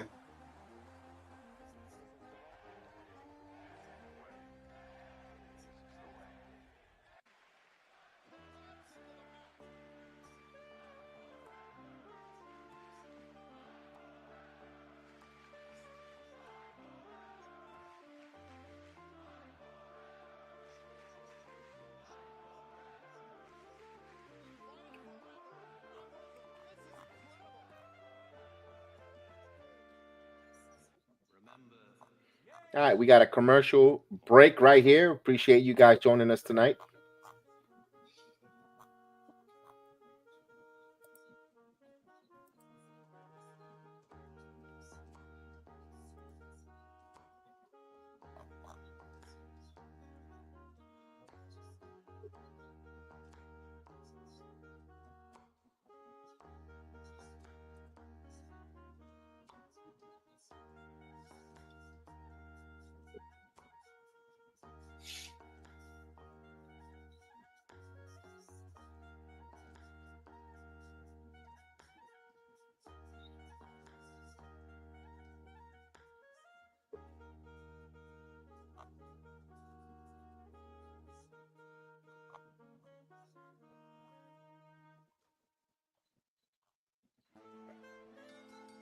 Is it true? Ricky Starks has been a free agent since July? I don't believe that. He would have been already in WWE already.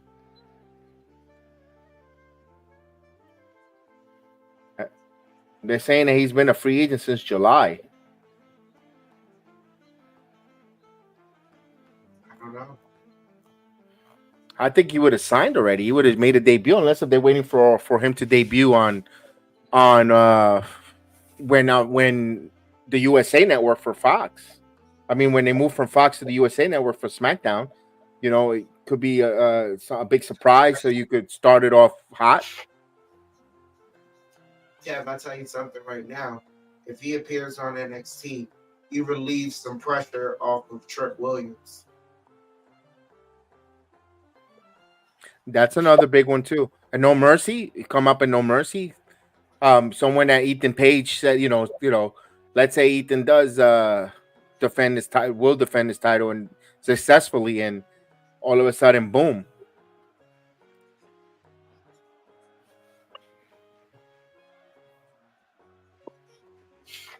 Yeah, you go. Ethan Page, Ethan Page and Ricky Starks. What a way to debut.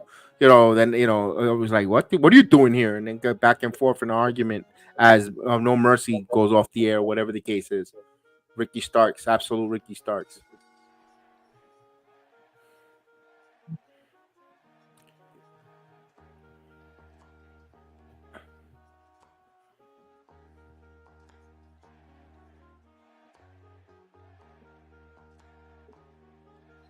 We got two more matches before, well, one and then the main event.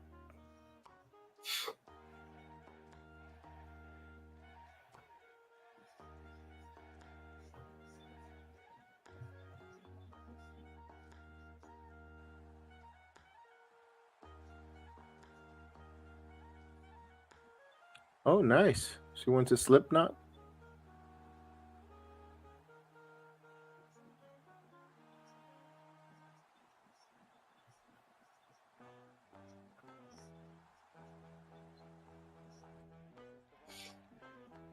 I like a couple of their songs. Not the no. Oh, Heritage Cup time. Here we go. We got Charlie Dempsey here.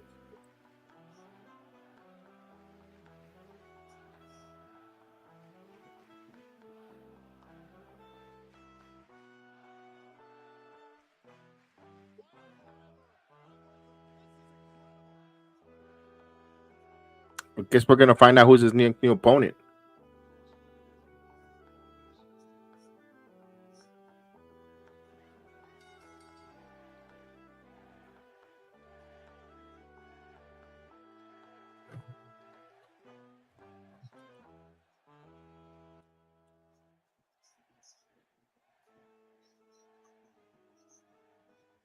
Oh, wait a minute. She interrupted him?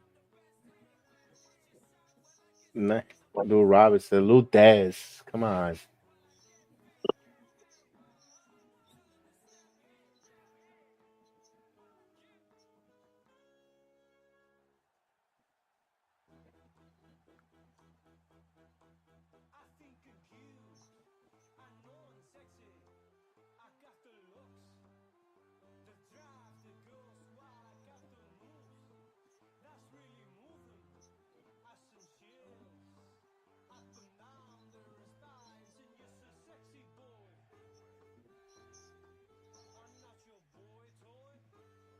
Come on, the crowd is not popping for this. Come on.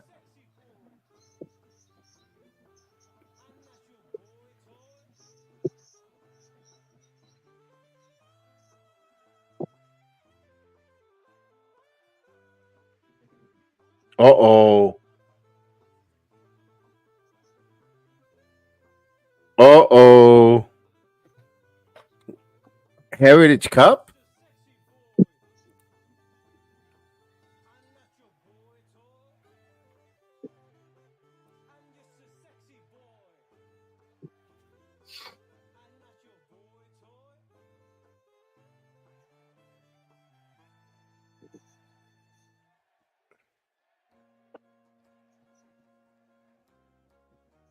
Dude is coming out cool, calm. Look at that.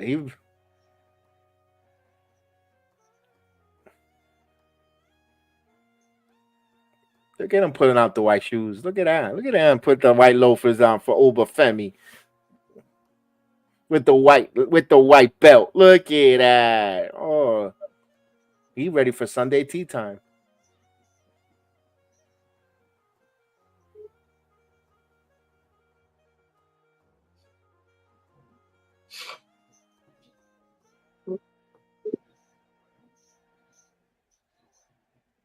Oh, wait a minute. What the hell you wearing? Okay, never mind.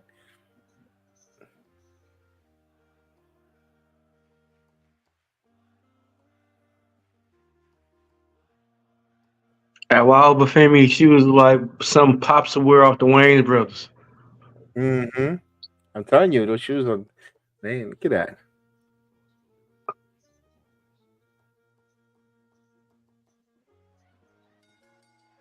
Oh, Obafemi.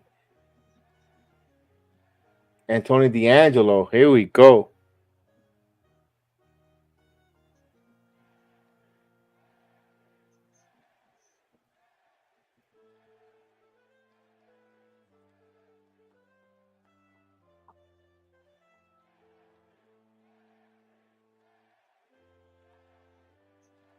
There we go, Obafemi. Don't even have him talk. There you go.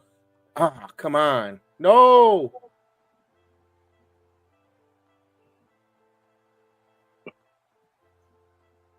Why are they booking? Oh yeah, go ahead, tuck it, raise it, you fool, raise it, you fool. Go ahead.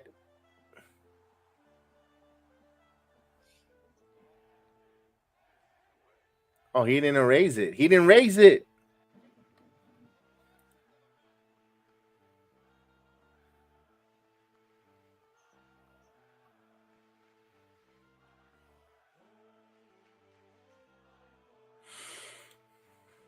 Your thought.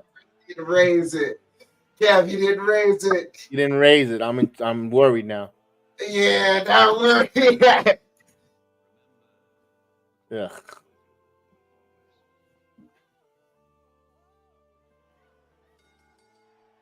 I forgot they had this crap match.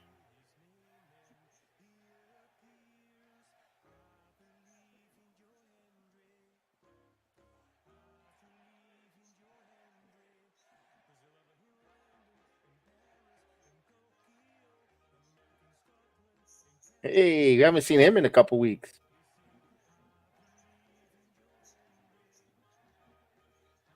Kev, you know what my number one problem with Deion Lennox is?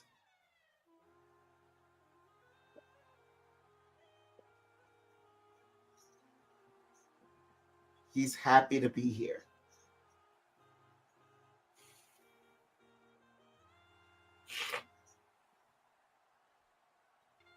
You got Super Urkel right here.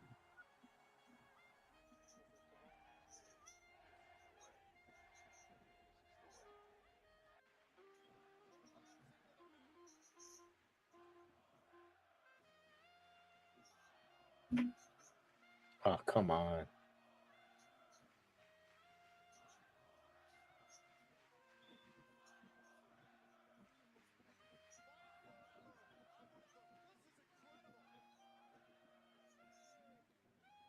Why does NXT got so many TVs up there? They got a warehouse of televisions. Like, what are you, Best Buy now? I don't know. I don't get. To me, was that filler? To me, that felt like a filler stuff in the back.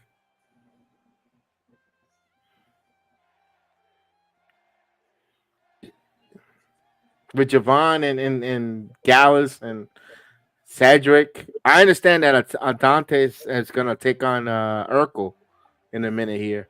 Or Stefan Raquel. Urkel, I mean. You called Steve. Hey, that's Steve Urkel. He came out the machine. Yeah, that's Stefan Urkel. You don't remember Stefan Urkel? I do. Oh man. He could came out with something better than that. Oh, taking off his glasses and going crazy. Dude, I'm gonna tell you something right now. Do you want for the time it worked? Uh-huh. Because remember, like, he spent so much time being Steve Urkel. That was all we saw. Plus, remember, the character is iconic. Yeah. Steve Urkel set the tone that nerds could be cool. Yeah. Yeah. So, and he came out and he's like, oh, nah, I'm not Steve. I'm Stefan. No. Urkel. Like, first of all, when you see and the way he pronounced Stefan Urkel, you're like, yeah, that works. Yeah, this is that ain't Steve. That's Wow. that's that shoulder shrug. But that's not what Deion Lennox is. Like, how dare you, Jedi? He's not. It makes He's me not laugh, dare you. yeah, but he is not. Nah, because once he takes the glasses off, he wants to be Bruce Banner. Right? The unincredible Hulk.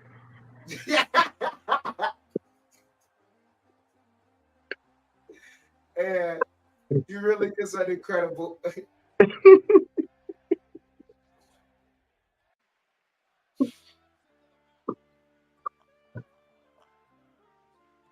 Yeah, we're waiting for this commercial. So we got Obafemi and Tony D'Angelo. They've been teasing that for a bit. That's cool.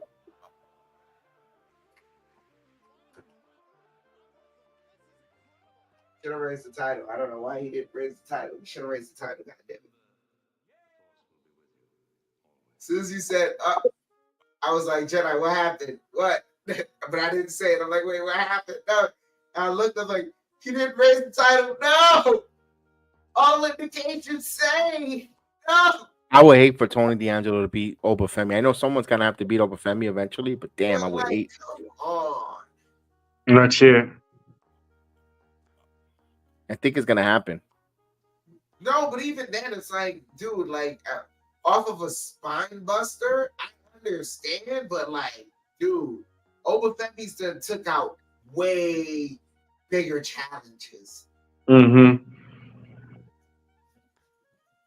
To get took out by a damn punk ass spine buster. Everybody, the internet is upset that the Good Brothers lost to Hank and Tank. They're so reputable tag team, and you have them job out to jobbers on NXT. I mean,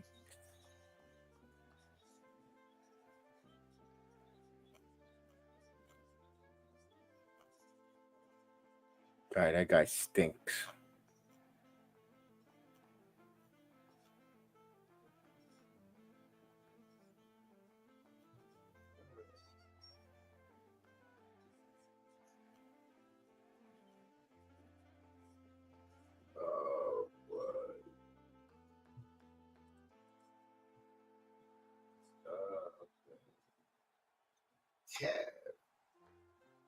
Cat, they let dude, they gotta do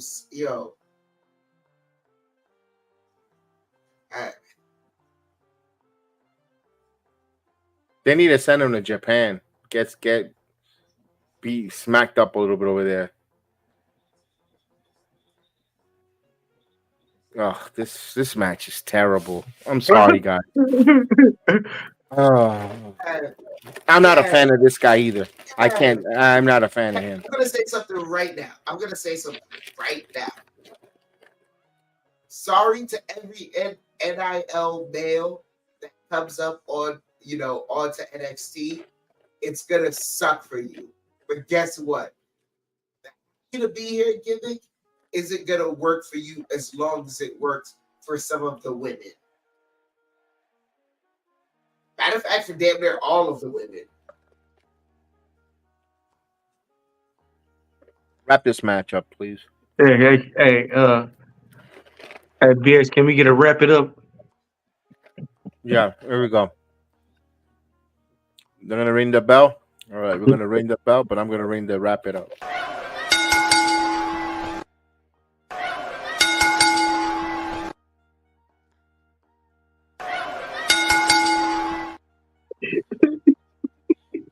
This match is terrible.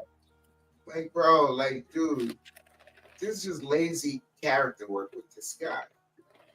But then again, it's not so much him, it's creative because, like, of course he has no personality. He's fresh out of NIL. He spent how much years just in school being, this, he don't know himself. And then the other fool don't.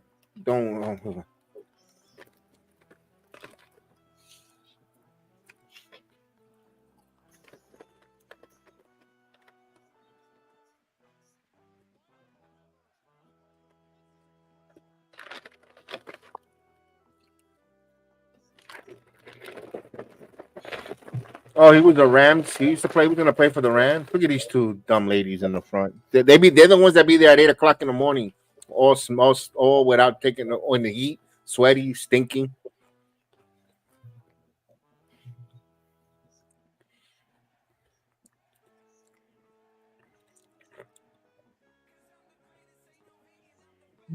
No, they haven't done anything with them. They both. I'm not a fan. Yeah. Who is this Jason Jordan looking guy? Seems to be happy to be there. Yeah, that's what we're talking about, Heather. We don't like him. You can't, Jedi, you can't be a male wrestler and your gimmick is you're happy to be here. It's not gonna work. For the women, it works. I like to be in America. Look at Terrence. Where's Terrence? Oh, now he's grabbing him by the ear. Oh, good slap. Give him another slap.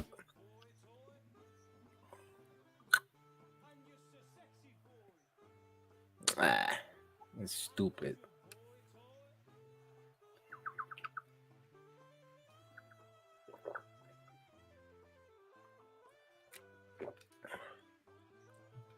Did he say I'm the pretty one?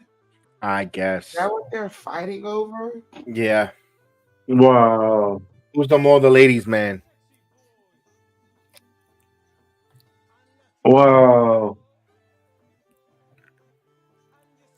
Can I get a second? Wrap it up, please. They're worried about being the ladies' man, but they should be worried about winning matches and getting over. At the end of the day, you guess what? When they say you're no longer WWE, you could be all the lady man you want, but you ain't gonna be a ladies' man if you don't got a job or Right. yeah. Clowns.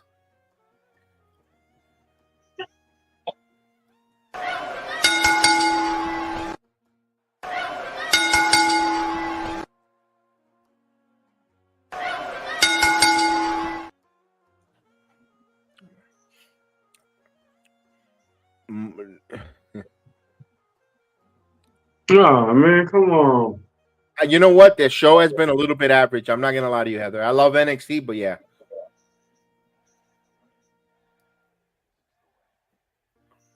He's Shawn Michaels super kick. He tuned up the band, and he's wearing heartbreak stuff. Get the hell out! You ain't no HBK.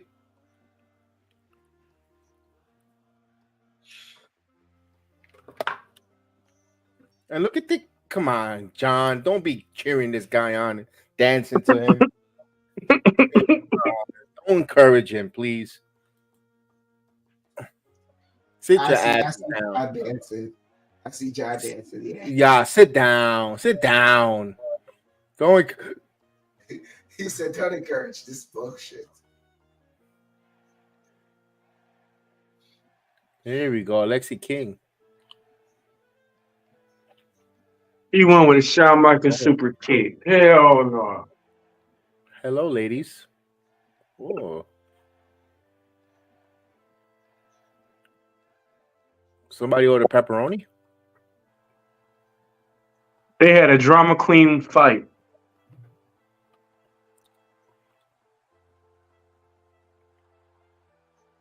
Blue looks good on these ladies.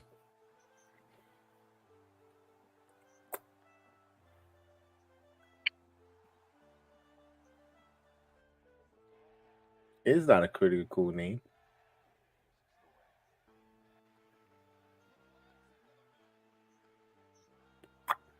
Carmen, what's going on, man? How are you? Yo, what's going on?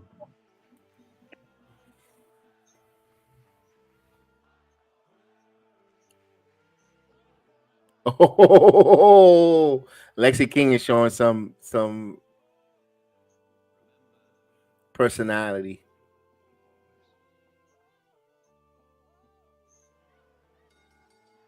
Yo, he just cooked.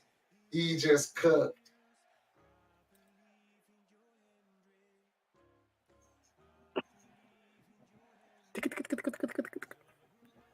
We're doing good. We're doing good. They're doing the little tick.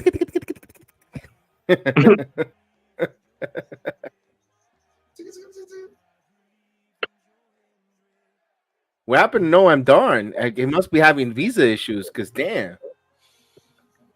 Right.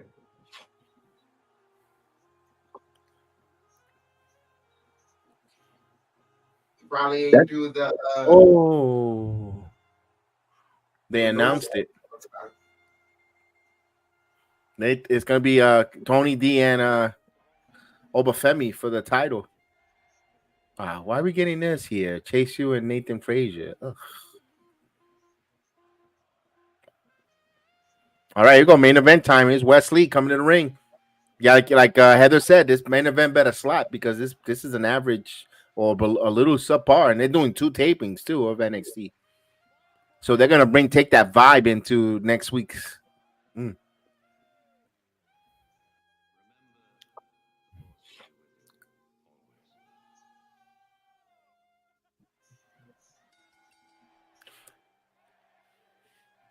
Now I'm gonna give you a little bit of insight. This already happened already. When they do double taping, this happened already. Right now they're taping. They're wrapping up for next. Well, they'll go to 11 o'clock tonight. Usually when they do a double taping, so they're just starting next week's taping right now. If you're at the performance center, please no spoilers. I'm gonna try not to see the spoilers, but there's always some tool on Twitter that wants to be the first one to put it out and spoil the whole card, like Richard.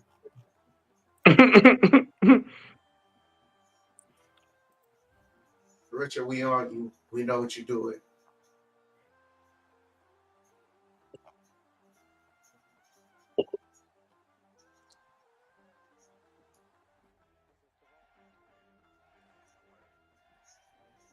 I will say, Jedi, I think the latest big mistake that WWE did, instead of making SummerSlam 2 nights, they should have made the Royal Rumble 2 nights. That'd have been dope. Okay. I think if you make the Royal Rumble 2 nights, you can get that higher number of entrants that you want. You can get like the 40, and you know like a good number of them are going to be from other companies, and you can cross promote that way as well. Yeah, that'd be dope. Dude, you can even play around with having a Final Four being, 2 guys from different companies, 2 guys from WWE. I'm totally with you on that. You could have done that. You could have done it like that, Chef, where one night is the women's and the second night is the men, vice versa. But you have the men's undisputed champion defending when the woman closes the rumble, and then the women's champion when the men does the rumble. So you have that nice balance. And mid card titles, United States on one night, intercontinental and tag teams. You could do that where it could really give some meaning to the rumble, like you said. Yeah. But here's the thing. Here's the caveat. Since it happens in January and they're invested in stadiums, guess what happens in January? There's football. So how do you book a stadium show knowing that if the team is in the playoffs, you're causing a conundrum in tickets and moving the event, and it's a 2-night event. It's so much logistics and so much involved in that it's just it's nerve-wracking. Kev, and you notice that the NFL is not going to adjust their schedule at all whatsoever. So what did the WWE decide? What did the WWE decide to do? That's the problem. And there's not that many baseball stadiums where you're going to have close. What did they decide to do? They discussed it. They're changing the date of WrestleMania. They're contemplating. They never said official, but they're contemplating. They're contemplating because here's the thing: you can't just shift. Oh, let me move WrestleMania to this day and that's it. No, you gotta shift the entire PLE schedule around for that. Yeah, that's why I would prefer. Although they could schedule the Royal Rumble always that bye week, that week before the Super Bowl. That's what when they do the Rumble, the week before the Super Bowl. But then now the Super Bowl with the 18 weeks and the extra weeks, they start moving the event. The Super Bowl is becoming longer now into February. It's an interesting time. Especially with the NFL extending the playoff bracket.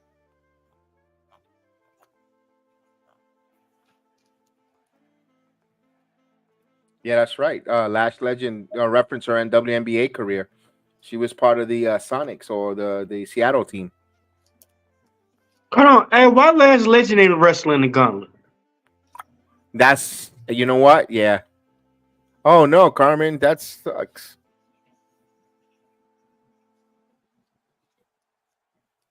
Cause I bet you the Lash Legend would have beat Jada Parker. Honestly, it should have been Lash Legend in that gauntlet, to be honest with you. Now that you mentioned.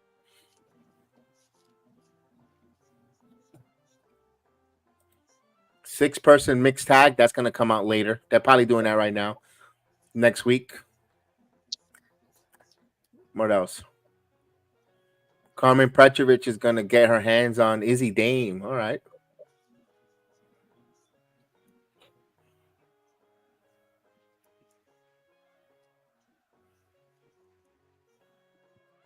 Oh, the Fatal Influence versus Jakara and Lash Legend.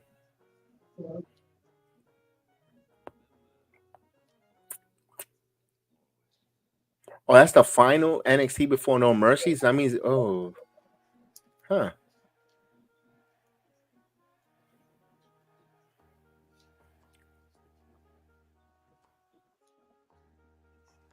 Hmm.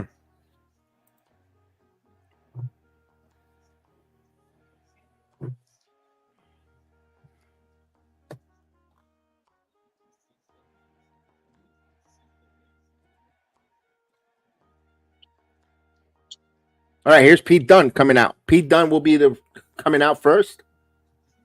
Now he had a hell of a match with Sheamus. I wonder if he's gonna be sore. He should be sore, but these guys are always used to wrestling. Yeah, and even Vic just mentioned that he might not be 100%.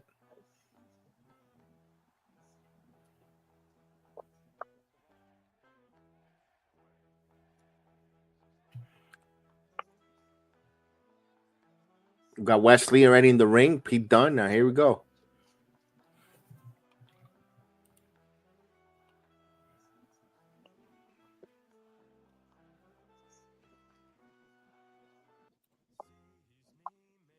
He appears. I believe in Joe Hendry.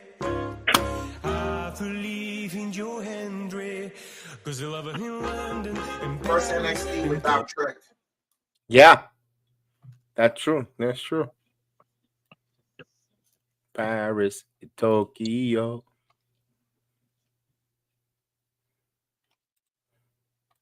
When do Wesley supposed to be wrestling Wentz? No Mercy.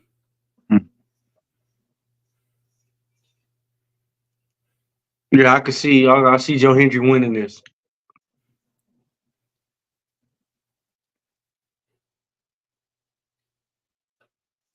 Wave your hands to side. Look at the crowd. Man, but those people have been in the sun all day. They're waving their hands to side. Onions and body odor goes from side to side. Number funk. You may believe in Joe Henry, but it stinks like body odor.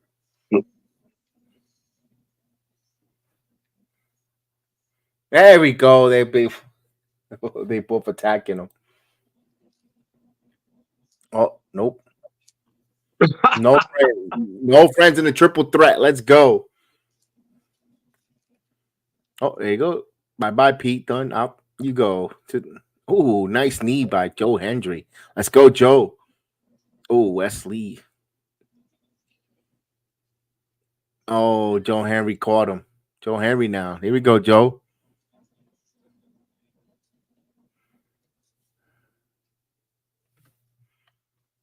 You think West? I think Joe Henry wins. Heather.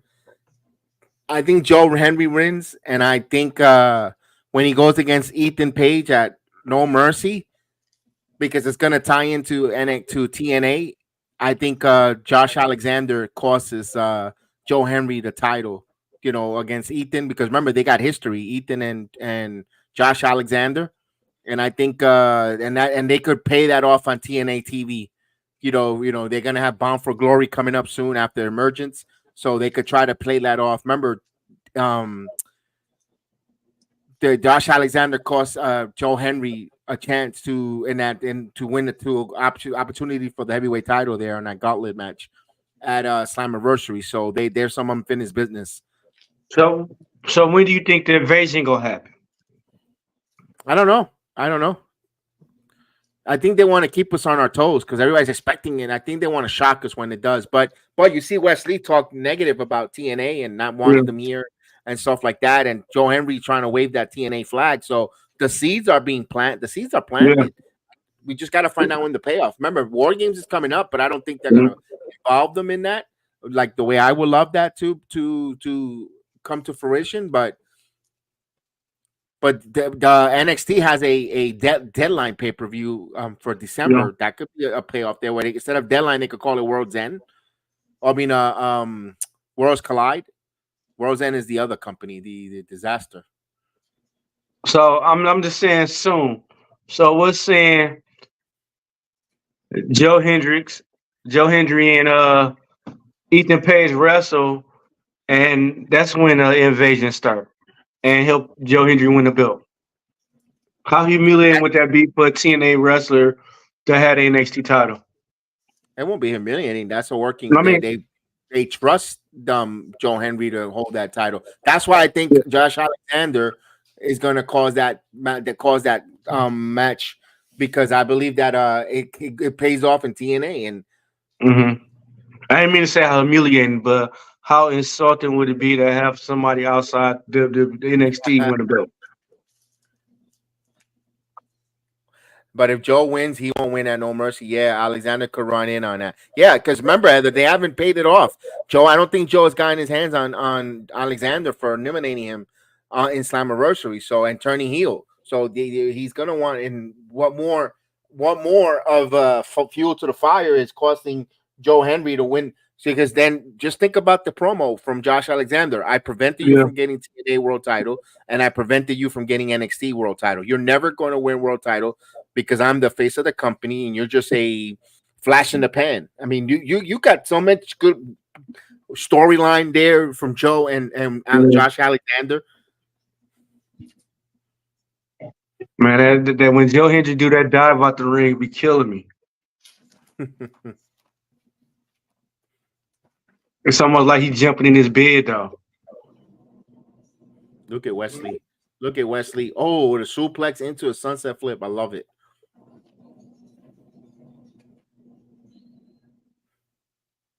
I got picture in picture, ladies and gentlemen.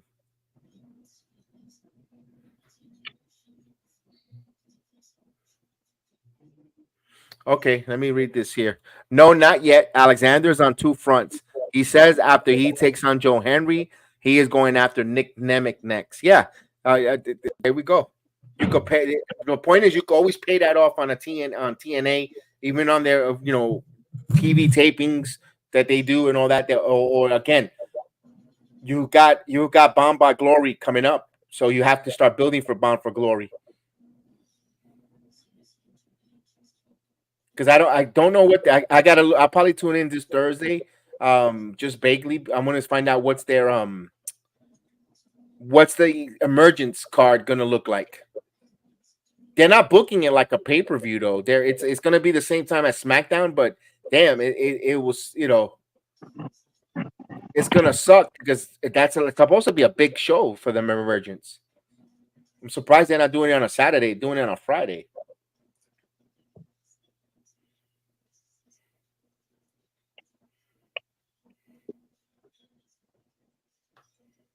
All right, still in picture for picture right now is Pete Dunne standing tall in the ring as Joe Henry is laying on the apron as Wesley takes the fall outside, and now Pete Dunne now working on the arm of Joe Henry. Main event time. Remember, the winner gets a shot, becomes the #1 contender, and will take on Ethan Page. Chef, you think they gave Trick Williams a break? Just like, regroup, take some vacation time, R&R?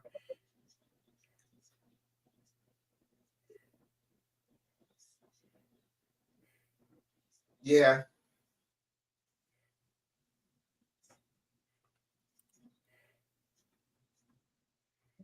Oh, Saturday because at the end of the month and they don't want to run with Bash. Yeah, Bash is going to be early, though, Heather. Bash is going to be at 1 o'clock, 2 o'clock in the afternoon. It'll be done by 6. They could have ran Emergence at 7.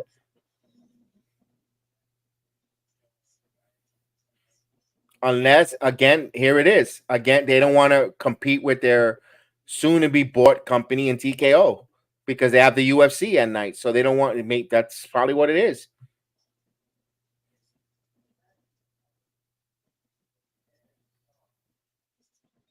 We believe the crowd is going bananas for Joe Hendry. They believe. There we go. Oh, we get the clap going. Look at Terrence. He's the first one doing the clap. He believes. Terrence believes. Look at him up there. Look at him in rhythm. Look at that, man. He's as strong as a gummy.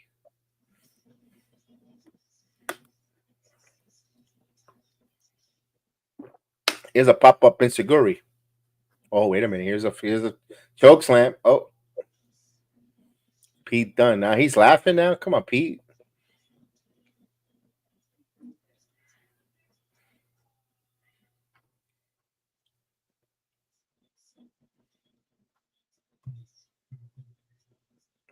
That was a nice move by Wesley.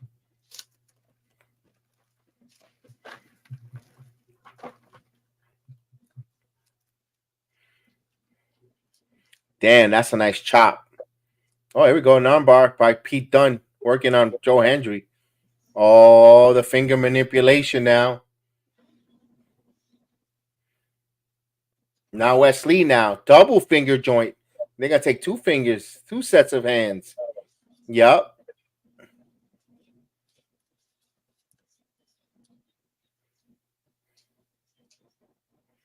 Where's he got here? Wesley now.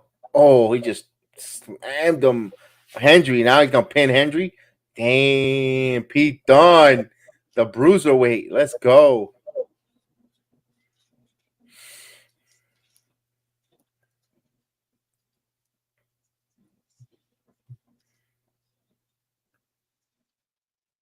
Oh, here we go. Wesley. Oh, Wesley now. Wesley with the suicide dive. There we go. All the pay-per-views this month are screwed up. All is in this weekend. The TNA probably want to run against that either. So it's next Friday. Yeah, you're probably right on that. Oh, what a DDT.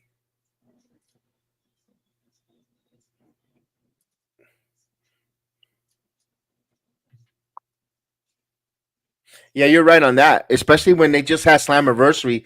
They could have spaced out emergence just a little more, but I guess they have availability of the arena and stuff like that. And they weren't anticipating working with the WWE like this intense. So yeah, you're probably right.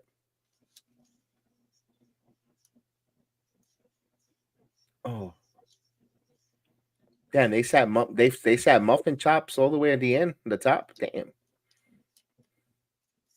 they're not playing in NXT. Oh, superplex. Oh, what was that?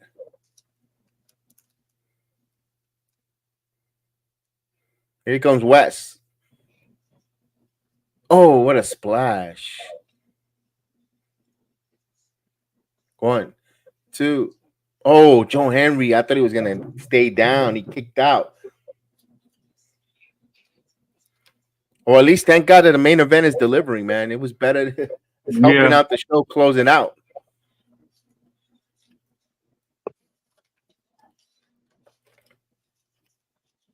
The crowd believes. Oh, Wesley. Oh, Pete Dunne. That was nice. Here goes joint manipulation, fingers. Got it. And he kicked him on his way in. Oh, done. Choke slam. Got him. Ref, get the pin. Here we go. 1, 2. Referee got pulled out by Ethan Page.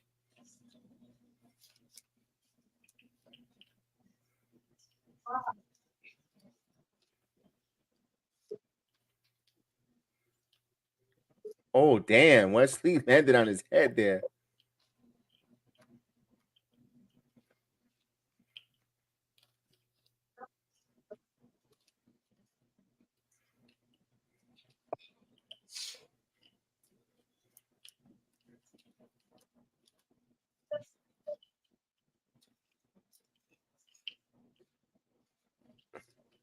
Wesley putting a little extra drama into the choke slam, like he's shivering. It's still no referee, though. Standing ovation done by Joe Hendry, and the referee and Nathan Page is not letting the referee get to the ring.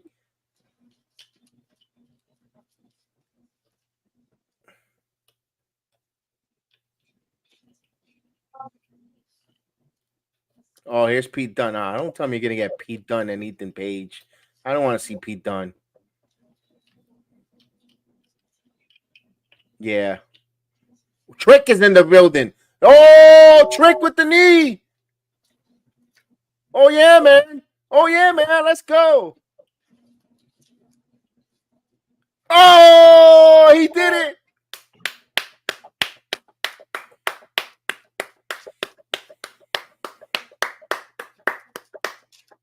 Yes. Yo, Trick Williams with the knee took out Pete Dunne, and now Joe Henry gets the pin.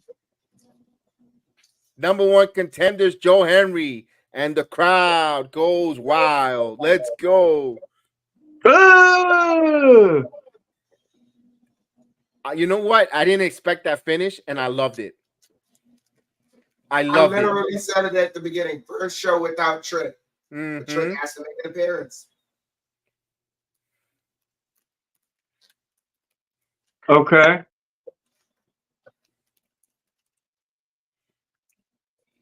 Oh, who's this? Zachary Wentz is in the building. He's attacking Wesley.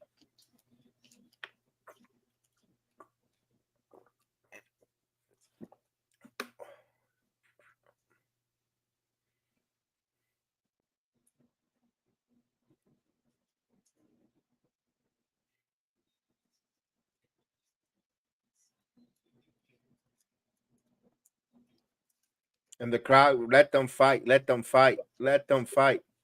Oh, and they go off the air with them with the brouhaha melee. Let's go.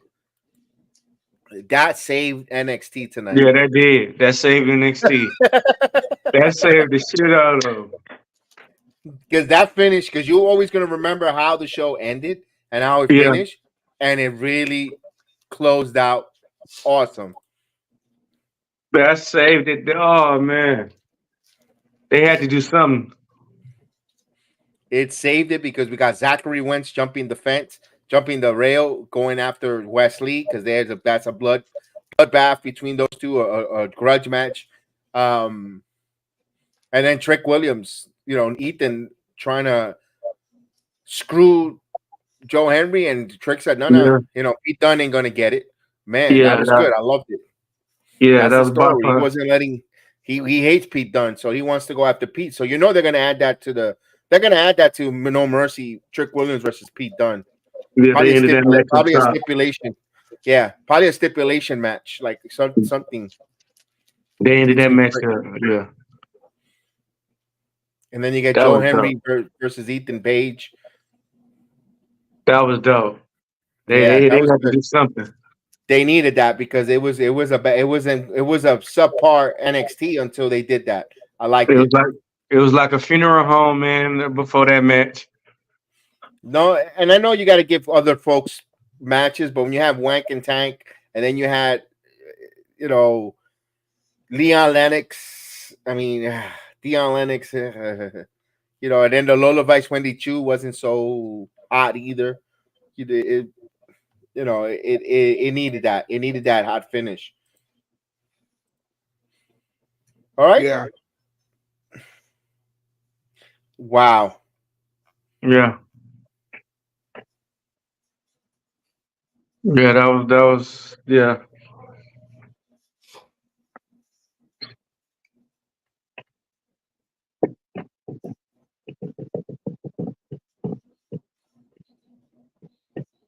Hey, hey, Chef, you gotta see me that one. I couldn't find that one we was watching last night, but I found the other one of the wrestling of the wrestling isn't wrestling. Yeah, I gotta show you that one. Yeah. Yeah. I couldn't find the one we was watching though before we logged out. All right. Well, that said, we got any other last things before we say goodnight? Because catch me tomorrow. Catch me every Wednesday, 9:00 NXT time with D-Walk. You never know what kids I have that pop up. Come show me some love. There you go. Make sure we all check it out. We appreciate everyone watching along with us. We thank everyone. Heather, we appreciate you in the chat. Everyone that from Carmen to everyone that joined us. We appreciate everyone up and down. We thank you guys. Earlier in the chat, that David Anthony, Chris Leclerc, Tim Allen, Danny. Thank you guys. We appreciate everyone. Jeff Samuel, Jerome Peralta.